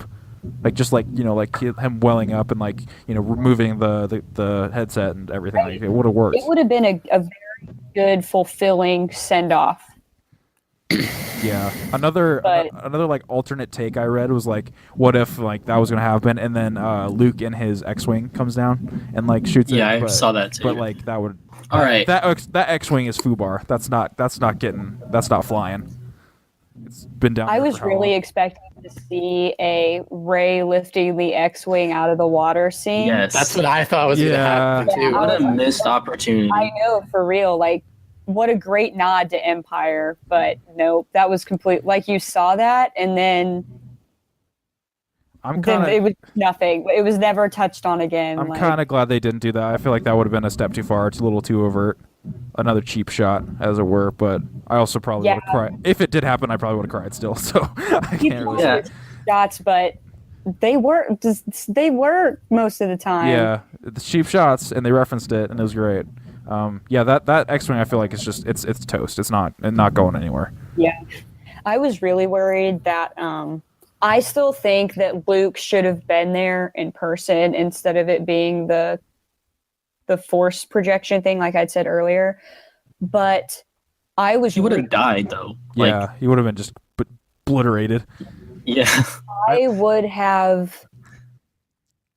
I was scared that he was going to pull an Obi-Wan, like a legit strike me down and you'll become more powerful than He possible. fits everyone out type thing. But like, I still think he should have been there. But I get that they wanted to do the whole twin son send off thing, which was very beautiful. But it just, again, it's like, okay, he never really got a real reunion with Leia. And that kind of sucks. And I just think like it could have been so badass for him to just be there and like stop all those bullets and everything, but nope. Yeah. That's old EU Luke, and that it just got way out of hand with his overpowered. And then the whole like him poking the lightsaber through the hologram thing, which is just like super cheesy and dumb in my opinion. If we hadn't established that he wasn't real, let's just really establish for you. I totally agree. Like, it would have been really cool if he was there and they had like an actual lightsaber fight and everything. But I like that his lasting impact was that of this larger than life legend, and not the broken man that we saw. Like, his impact is going to spread throughout and like be like, like they say, the spark that lights the fucking fire of the what's ever going to kill the First Order. So I like that. I like that a lot. Yeah, I really like that. He did show up in like his like legendary form or whatever, because like if he showed up just as he was, he'd just be like, all right, it's just old, it's Luke and he's an old man, like Kylo Ren's gonna go like fuck him up, but like he him showing up in like his Jedi clean shaven, like I'm here to stop everyone, like really fucks with Kylo Ren, and like I really think that adds to Kylo's like whole story, that like he really is scared of Luke, that like he knows Luke is like the most powerful Jedi, Absolutely. and like Yeah. I mean, his first reaction was fire everything at that man. Like, Yeah. it wasn't, or I'm going to go down and confront. It was kill him. Just- like, yeah, like I don't want to go down No, there. not just kill him, just fucking obliterate him beyond just any pale. Like, just fire everything and then don't stop. And then force choke Hux when he says otherwise. Like, I thought that was great. Yeah, just like, just the impact that it has on the galaxy, and then also the impact it had on Kylo. I thought it justified the vision thing, the projection thing, personally, and then also his ending and sent off. But it also would have been really cool if he was there. So I can see both sides. I don't know if I'd do it differently, but yeah, I do. I will yeah. very nitpicky of me, but I freaking hate the way the AT-ATs look.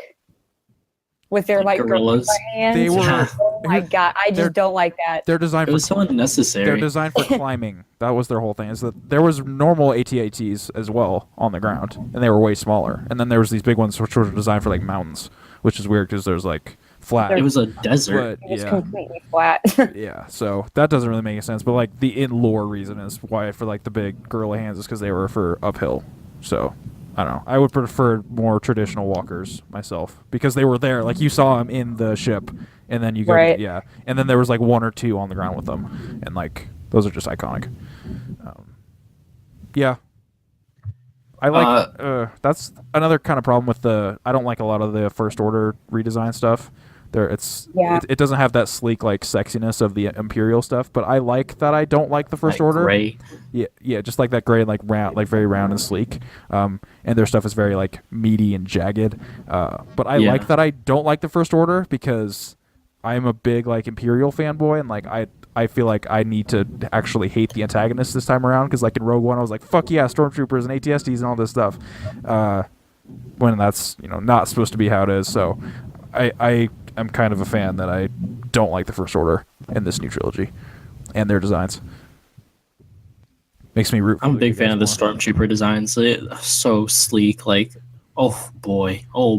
I've kind of soured on them more as I look at them. I liked them a lot at first because like it feels like a natural progression, but it's just they're always so clean. And especially after seeing like the really dirty stormtroopers in Rogue One, I'm like, yeah, that looks awesome. I really did not like the like baton ones in this one, like with like the black like streaks. Like it just looked corny to me. I do really like the heavy machine gun ones with the vests and the like the tactical gear, but so it's kind of a toss up. And like I like the white weapons, but I don't know, half and half. I like the new ATST. I thought that was cool looking, but it's no classic ATST. I can't really think of anything else. So, I want to ask you guys, like, what do you think about Hux? Because Okay, is he I was actually just thinking about this. Like, is Hux supposed to be kind of like the Grand Moff Tarkin character? Yeah, but like like- without any of the class and like, he intimidation. no Right. factor. control over anyone, He has really. no I am the control over- general.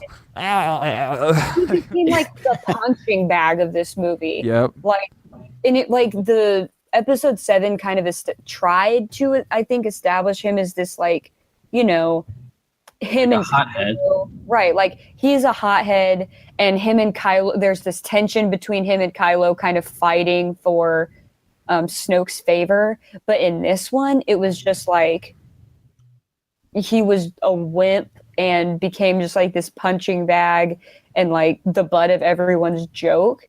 And I just think it made me just dislike the character like even more. Yeah, I want like a more like a Captain Nita type, like a little bit more subdued, not as quite as zealots, because he's very loud and obnoxious, but he doesn't quite get his point across seriously. But they kind of use that as character at the end, where he just buckles when Kylo just goes all full Darth Vader on him. So Yeah. I don't know. I don't like him, but I kind of like that I don't like him because I I don't know. don't like him, but like I don't like the way they treat him more than I don't like him. Okay, So I kind of feel think- bad for him. Yeah. But like he was like so on board to watch the whole Starkiller Base thing happen. Like he's obviously a huge giant piece of shit. But then he just doesn't come off like it. Yeah, which is fine, but like I don't know, I can't take him seriously. Yeah, no, I doubt anyone takes him seriously, really. Like I'm surprised he's so high in rank. Yeah, like, how is he the general? Like this guy's such a dumbass. Yeah. How is he the general? I don't like a Captain Piet or something, like just those guys. So okay, when he comes up to the throne room and Kylo's like on the ground and he's about to shoot him, That was cool. and Kylo, yeah, I thought that was so cool. But then, I won't say everyone, but like, there were so many audible laughs in my theater. I was like, why are you laughing? Like that was, like he was about to fucking kill Kylo Ren if he didn't get up, and he's like, if he didn't, like he would kill Kylo Ren if he was the one that had like the upper hand. I think it was more the oh shit facial expression was where the comedy was, because he was like, oh okay, he's still like coming up, he's getting up. But yeah, I thought it was like way more of a character moment than a comedy thing. Yeah, Personally. Yeah, I don't remember any like laughs in the theater I was in. Oh, there was too many for me. Too many. Yeah, I can see what you mean about like the over comedy, but honestly, I didn't really get that too much besides the porks. And my theater was kind of unenthusiastic besides the silent section with the dreadnought. See, there was some little kid that was talking during that, which kind of sucks. But I mean, it's Star Wars, and Star Wars is so mainstream now, and it's always been mainstream. But yeah. I hate, man, little kids just ruin theater. Don't take your kids to movies, or just discipline them to know better. I knew better lucky at that enough age. to go to a theater that was like 21 and up. So that I sounds didn't have to deal with fantastic. kids, but I did have to deal with like these like grown ass men who are like, ugh, like whenever something kind of lame happened, like, oh, and they're like, oh, this is so dumb. I was like, that's kind of even worse than yeah, I like was a gonna kid say talking. that's even worse. But like those are like the type of people that are putting up like the make episode 8 non-canon or whatever. Yeah, I saw that. Like, get over it. That was probably a joke. This is something I was thinking about around when episode 7 came out, but I thought it would be really cool if they replaced Hux's character with Grand Admiral Thrawn. And just to have that connection back to the Thrawn trilogy, and like he wouldn't be the same character by nature, but he could fit in that general role really well. Isn't he in Rebels? He is in Rebels, so now he is canon now, but I felt like he would have been much better suited in Hux's place, I feel. Because he could have been that like disciplined contrast to Kylo's acting out and lashing and destroying shit. He could have been like the really composed officer figure that someone like Snoke would want. But they wanted him for Rebels, I guess. I still need to read the book because it is written by Timothy Zahn, and I love his writing, but just haven't got He's to the it. best, in my opinion. The best Star Wars author. Yeah, there's a lot of dumb stuff in those books that I'm glad don't exist anymore, but that's all we had for a while in terms of knowing what to do or what they did after the original trilogy. Any final like big nitpicks or critiques? Just some scenes, like some choreography and cinematography, not really for me. It kind of felt out of place in Star Wars, but like I understand like it was good. Like in any other film I would have like appreciated it more, but I feel like it kind of felt out of place. Yeah, I feel like the cinematography, like especially like it clashed with the classic like wipe cuts that Star Wars always has. It just like it felt like really traditional, and then it would wipe cut. It's like, oh yeah, this is Star Wars. Like, it just kind of it kind of felt odd to itself, which is why I'm kind of glad that he's getting his own trilogy, so he can do his own spin without having to quite be as stringent with like the episodic formula. Yeah, really, like I mentioned this earlier, but like the language really kind of took me out of it. Like whenever they would say like cops or ass or whatever, like it just didn't fit for me. And I've elaborated all my other critiques. I think I'm still, after all this, like I'm still probably pretty positive on it, but I totally get all your guys' criticisms. It's all very, very valid. I've like calmed down in the 2 days that's been since I've seen it. Yeah. Because I mean, when I first saw it, like I was angry. Like I was so like angry and upset, but like because for me it didn't feel like I don't want to say it didn't feel like a Star Wars movie, but it didn't really feel like a Star Wars movie. No. Like there were a lot of things in it where it just didn't. Sure, it was a good movie, but like it was bad Star Wars storytelling. It was bad Star Wars. And I know that I've talked to Noah about this, but for some reason, when I'm watching episode 7 and 8, I have this feeling of extreme disconnect where I feel very disconnected from like these movies compared to like the original trilogy. Like I know a lot of people feel that way about the prequels. There's this extreme disconnect between the prequels and the original trilogy and stuff. And I get that. I don't necessarily feel that way, but I definitely feel that way about these movies. Like when I'm watching these movies, it doesn't seem like Star Wars to me, even though it is. And that's something that I'm trying to get past, because I think that for me, it's just kind of a selfish personal thing, like things that I want that I'm just not going to get. And I need to look past that. But man, it sucks having that feeling of just like, I'm watching the movie and I'm constantly reminding myself like, oh yeah, this is Star Wars. Like this is a thing that is happening that is like canon now. And it sucks. And I think that that's why I initially had such a bad reaction to this movie, was because it was very different, and people keep memeing the whole like, oh, you know, Star Wars fans hated 7 because it was just like 4, but now that 8 took risks, they hate it because of that. And that's not true. I don't hate this movie because it didn't take risks. I don't even hate this movie, but there were just bad decisions and bad storytelling and just bad Star Wars to me in this movie. And that's why I can't like it. I hate to be that guy, but that was very much the point.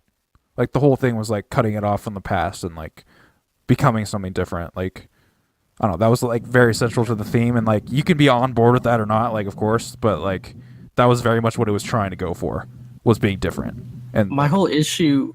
Oh, go ahead, finish. No, that's all I was saying. It's like that was very much intentional. I guess my issue with like the people that are like, oh, everyone hates it because it takes risks, but they hated the other one because it was so safe. But like, risks can be failed, you know.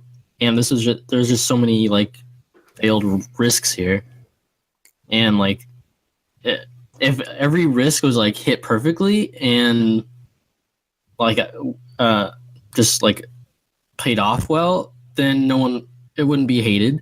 But like, you fail so many times, like it's not good. Yeah, I guess like you could be, it all comes back to opinion. You could be on board or not, like with anything else. It's just that this movie is very polarizing. Some people think it's like the best of the best theories, and some people just like absolutely despise it. Like there seems to be like no real middle ground here. Middle ground, right? Yeah. Like, I mean, I don't hate this movie, and I want to like it so bad, but there's just, I hate what they did with the character of Luke Skywalker. And again, I really need to go watch it again because I've only seen it once. Got to give it another shot. Yeah, I need to watch it again too. For me, right now, it seems so disconnected, and I get the whole them wanting to make Star Wars movies that aren't so Star Warsy, but this was not the movie to do that in. They did that with Rogue One, and it was good. Rogue One was completely different feel than these movies. But this movie is episode 8.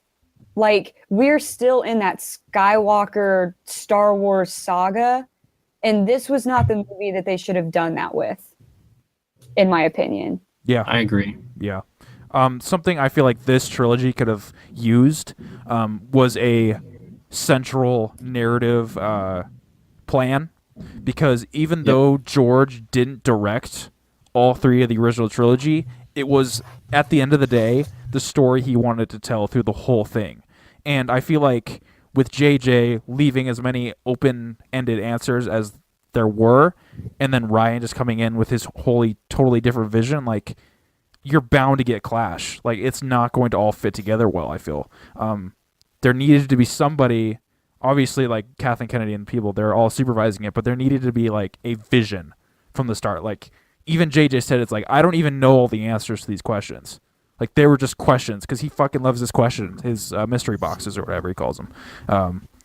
There needed to be that George Lucas sitting there and be like, hey, this is the story, this is the 3-act structure I want to do, and then have new directors come in and execute on it, but just have that foundation to fall back on. Because, like, here we are now in the second part, and it is, like, 2 totally different visions, but they're trying to be crammed into the same story. Like, they're just not meshing together well. And that's why I said bring George Lucas back, because, I mean, in some form, as some entity, because, like, Kathleen Kennedy's in charge of everything, but she's not like a creative. She's not like a, like this visionary or anything. She's a movie producer who moved up in ranks. Yeah. Like, she knows her skill set is she knows how to sell movies and make money. Like, George Lucas was, I mean, to an extent, yeah, he kind of was like, CG and kids Ewoks are gonna sell, but, like, he was telling a story from the 70s up until whenever episode 3 came out, like 2005. Oh, okay. Yeah.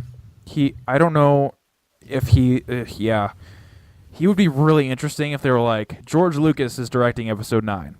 Like, I feel like that would be very, very interesting.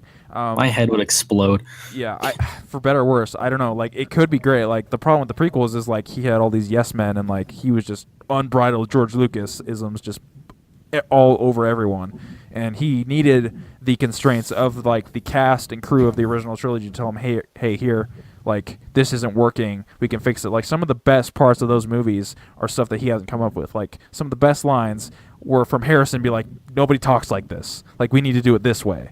And that relationship just isn't here. Like, everyone is on Disney's page. Like, they want to do it their way rather than have it be a collaborative effort, for better and worse. I don't know if George specifically is the best person for this hypothetical story shepherd, but somebody needed to be there. I know they have someone, like, keeping all this straight, but just from a filmmaking perspective, these were 2 different visions that just cannot be jammed together. At least not in the way that I bet JJ imagined. Like, I'd love to see his reaction the first time he watched the movie. Like, I set up all these, these questions, and like or co-producer, executive producer, or something. Yeah, but something like that. That can, like, that title can be thrown around. It's like, all right, we need to attach, like, this name to this. Like, I know, like, Nolan had something to do with, like, Man of Steel and stuff. It's like he wasn't, like, that involved. I imagine it was pretty similar with JJ. So, I mean, I imagine he had something to do with it, but definitely not the direction that he imagined, I imagine.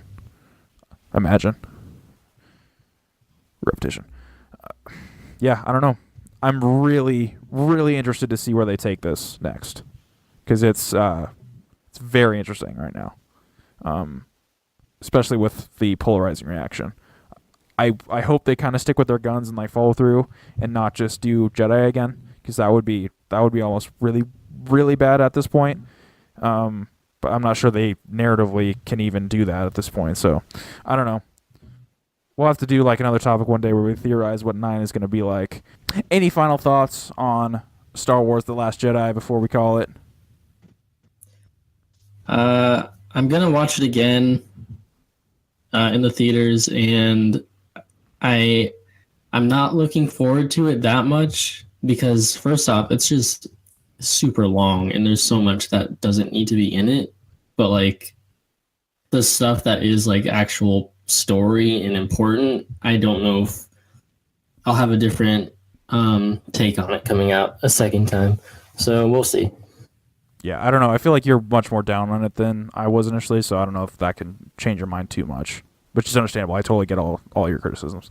How about you, Emma? People keep asking me if they should see this movie. And I'm like, well, of course you should see this movie. Like, it is Star Wars. And there are many, many, many parts of it that are very enjoyable. I personally, I'm very canon driven and into all that kind of stuff. And I have some real issues with it, but a lot of my issues with it, the casual fan isn't going to really have a problem with, I don't think. Mm-hmm. So I really need to see it again. I'm definitely going to see it again. I'm hoping that I'll be able to pick up on things I didn't necessarily pick up on. I'm already starting to mellow out a little bit. But to the people that keep asking me if they should see this movie, yes, go see this movie. Honestly, I'm worried for episode 9. I just, like you were talking about, that kind of disconnect between like 7 and 8, just with J.J. Abrams and Ryan, and then J.J. Abrams coming and directing 9. Like, I don't want 9. I think that 8 was so bold that 9, I don't want JJ to direct 9 super like passively, I guess. Exactly. And I don't want him to be like, oh, well, people didn't like 8 because of all these things they tried to change, so I'm just going to make it like a Return of the Jedi clone. Biggest fear. Like, I don't want that. So I think after 8, I'm just scared. I don't know what to expect from 9. And it kind of worries me, but then again, like, it could blow me away. And I really hope that it does. So yeah, we have literally no idea what the plans are. Initial reactions to 8, I'm not super into it. Hate's a strong word. I don't hate it, but I don't particularly like it either. It has some great parts, but there's just some issues that are really hard for me to overlook. I see what you mean about like calming down, because like it was literally all I could think about like 24 hours after I saw it. Like I could same. not. I was just running the things through my head. I'm like, does this like work? Like, how do I think about this? Like, I don't think I've had a film experience this year that's like made me think about it this much. So I can at least give it that, for better or worse. I don't think I have ever. Really? Like, for like 2-3 whole days, it was all I was thinking about. Yeah. And it was like, it had put me in like a permanent bad mood.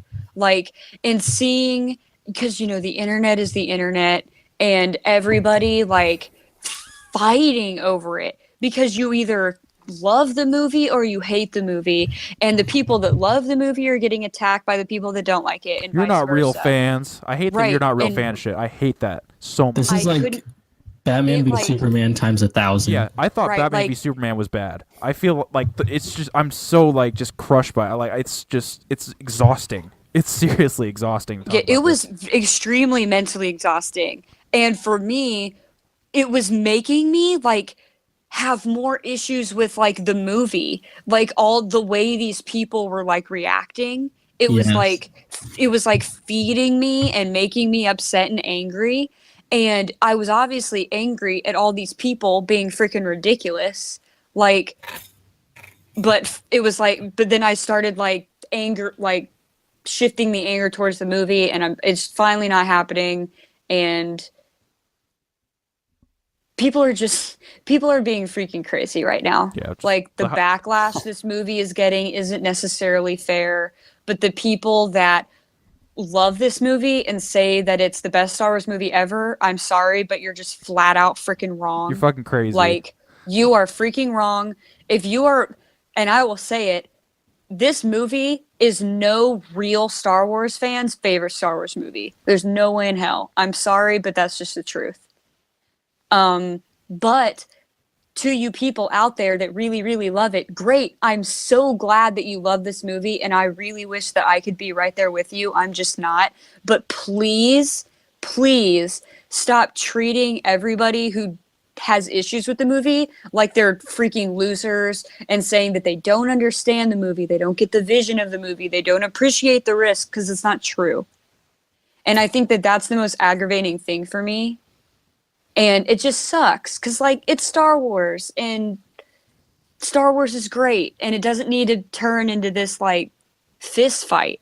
Like, it just sucks. I don't like to see that. This week of, like, discussion over this movie felt like 10 years of defending Batman v Superman. It's just exhausting. Yeah, just, like, everyone just, like, calm down. Can we just, like, talk things out like rational human beings for once and not also have it either be the best or worst thing? Like, we can have a middle ground. You said it more eloquently than I, but I don't know. I don't know if I agree with, like, the you're not a true fan stuff, but, you know, obviously, I as a true fan, I'd say I can't imagine having this being your favorite, but, I mean, there's people that really, really love it. Yeah, that's just me being extreme, but, you know. Yeah, extreme. Yeah. I don't even know where to go from here. Max? Max. I mean, I enjoyed the movie for what it was. Just entertainment for me, like I said in the beginning of the podcast. But I could totally see how true people that are, like, into the hardcore, like, canon and the lore and all this shit, like, get really pissed off at, like, all the little minor things that people like me don't really give a shit about. So I could definitely see how it's, like, such a polar opposite or polarizing. Yeah, polarization of, like, you really like it or you don't really like it. It's not really, like, a middle ground. Voice of reason. But yeah, definitely go see it because it's freaking Star Wars. Yeah, like, it's totally worth seeing. Like, see, like, it's like one of the only franchises where nerds and, like, non-nerds come together. You know, Yep. like. I mean, it's like it's super mainstream. Like, I'd say it's like it's more mainstream than not. But the people that really, really love it, can take it their own way and love it their own way. But it's also available and digestible for those who aren't, like, super into it. So it's one of those rare franchises that we can both, on the sides of nerddom and non-nerddom, appreciate and enjoy. Go see it. Like, it's definitely worth seeing. Absolutely. Just, if anything else, just for the visuals and the sound alone. Like, it's a spectacle. Oh yeah, the music. Shout out to the music. Oh, the music was great. Once The music cues are phenomenal. That's half my tears. Right, like, first of all, this happened in 7 too. I mean, the minute that opening note of the theme comes on, I start crying. Yeah, basically. That's like, how they got us. And then there are literally times I'm just watching the movie and I'll start tearing up for no reason. But it's just because the music and the atmosphere that these movies have created over the years and just this nostalgia factor, like, it's good. It's just good. When Chewie is flying the Falcon and, like, the cave crystal thing and, like, the that theme came on, like, I was just overwhelmed with emotion. Like, that's how powerful that soundtrack is. Like, it can turn any scene into a powerful one. And they know it. They use it cheaply. They know exactly what they're doing. And like you said, with Leia's theme in the credits, like, man, that just hits you. But we all know Star Wars' soundtrack is great.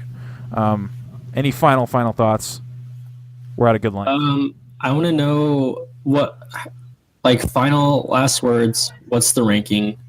8 movies. Oh shit! That's. Or, See, I wish I would have. Hold on.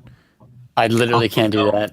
I was thinking about doing that, but I was going to save it for a podcast topic because I feel like that could literally be its own thing. Yeah, Like- I gotcha. and like my ranking has changed like just today. So let's I need to make that see 8 again before I rank it. let's make that a thing because we could really go deep dive in there, especially if we want to count the anthologies and stuff.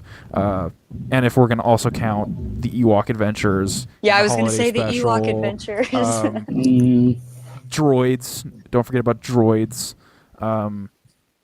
Yeah. Forces of Destiny. No, I refuse to touch that with a 10-foot pole. I'm just not going to do it. You guys are like totally losing me over here. Yeah, it's for the best, Max. It's for the best. yeah, you don't none need of to this- see pretty much everything we just said that was in the main movies. Yeah, this is all terrible stuff. If you haven't, go watch the 2003 Clone Wars show. That series Yes, is oh fucking my God. awesome. I rewatched it today. Like some of the coolest Star Wars anything is in there. It's just completely blown out of proportion, ridiculous, but so fucking cool. Just go and turn your brain off. Just have a good time. That's like legitimate recommendation. That's not terrible holiday special bullshit. You're crazy, Mikey Doherty, for watching that over and over and over again. What is wrong with you? You wonderful man. All right. Yeah, we'll do our rankings. I don't know. Maybe on the one after our Game of the Year episode, because I imagine that's gonna be pretty long too. Or maybe not. I don't know. When are we gonna do that? Do you want to do it like after the new year? ASAP. ASAP. Okay. I just like we're obviously taking Christmas week off. Yeah. But we could do because like after that, it's like the week after we could do for the edition of the 3rd. Sophie, you're And that would give us the entire year in perspective. yeah, absolutely. I'm just wondering with recording because that Sunday would be New Year's Day, and Oh geez. yeah. But like, who does things on New Year's like normal day, But I don't know. So look out Cure for the that. hangover. Yeah, cure the hangover. Talk about Star Wars rankings and Game of the Year. All right, well, look out for our Game of the Year episode. That'll be a thing later on. We're going to try to work out all that logistics off the air. On Twitter, I put an open debate to people who like the movie. I realize debate's the wrong word. Let's just have a discussion. I want to know why you think Ben Moises. Why do you think this movie is a masterpiece? I don't even if I liked everything, I wouldn't say it's a masterpiece. You guys are crazy. Yeah, I even I'm really a big fan of it now, and they're a little out there, but they're of course entitled to their opinion. Jeff Canada. Yeah, let's just have a discussion. That's all I'm saying. And I just replied to that I'll see you tonight or whatever, referencing this. I thought we had a good discussion. So this has been our very first full. I know we did a front chart, but that was more of a love letters thing. Gridlife Spoilercast of Star Wars Episode 8, The Last Jedi. Let us know what you think. Follow us on Twitter at Gridlife Digest. Follow us on Facebook and Instagram at Gridlife Digest Pod. Check out all of our stuff. Knights of the Old Republic Love Letters. Regular podcast every Wednesday. This was fun. I thought we had a good discussion. Definitely need to work out my ranking because I got some thinking. Spoilers, Rogue One's pretty high up on the list, but I won't spoil the rest of it. Thank you for joining me, everybody. As usual, May the Force be with you. may the Force be always. with you, indeed.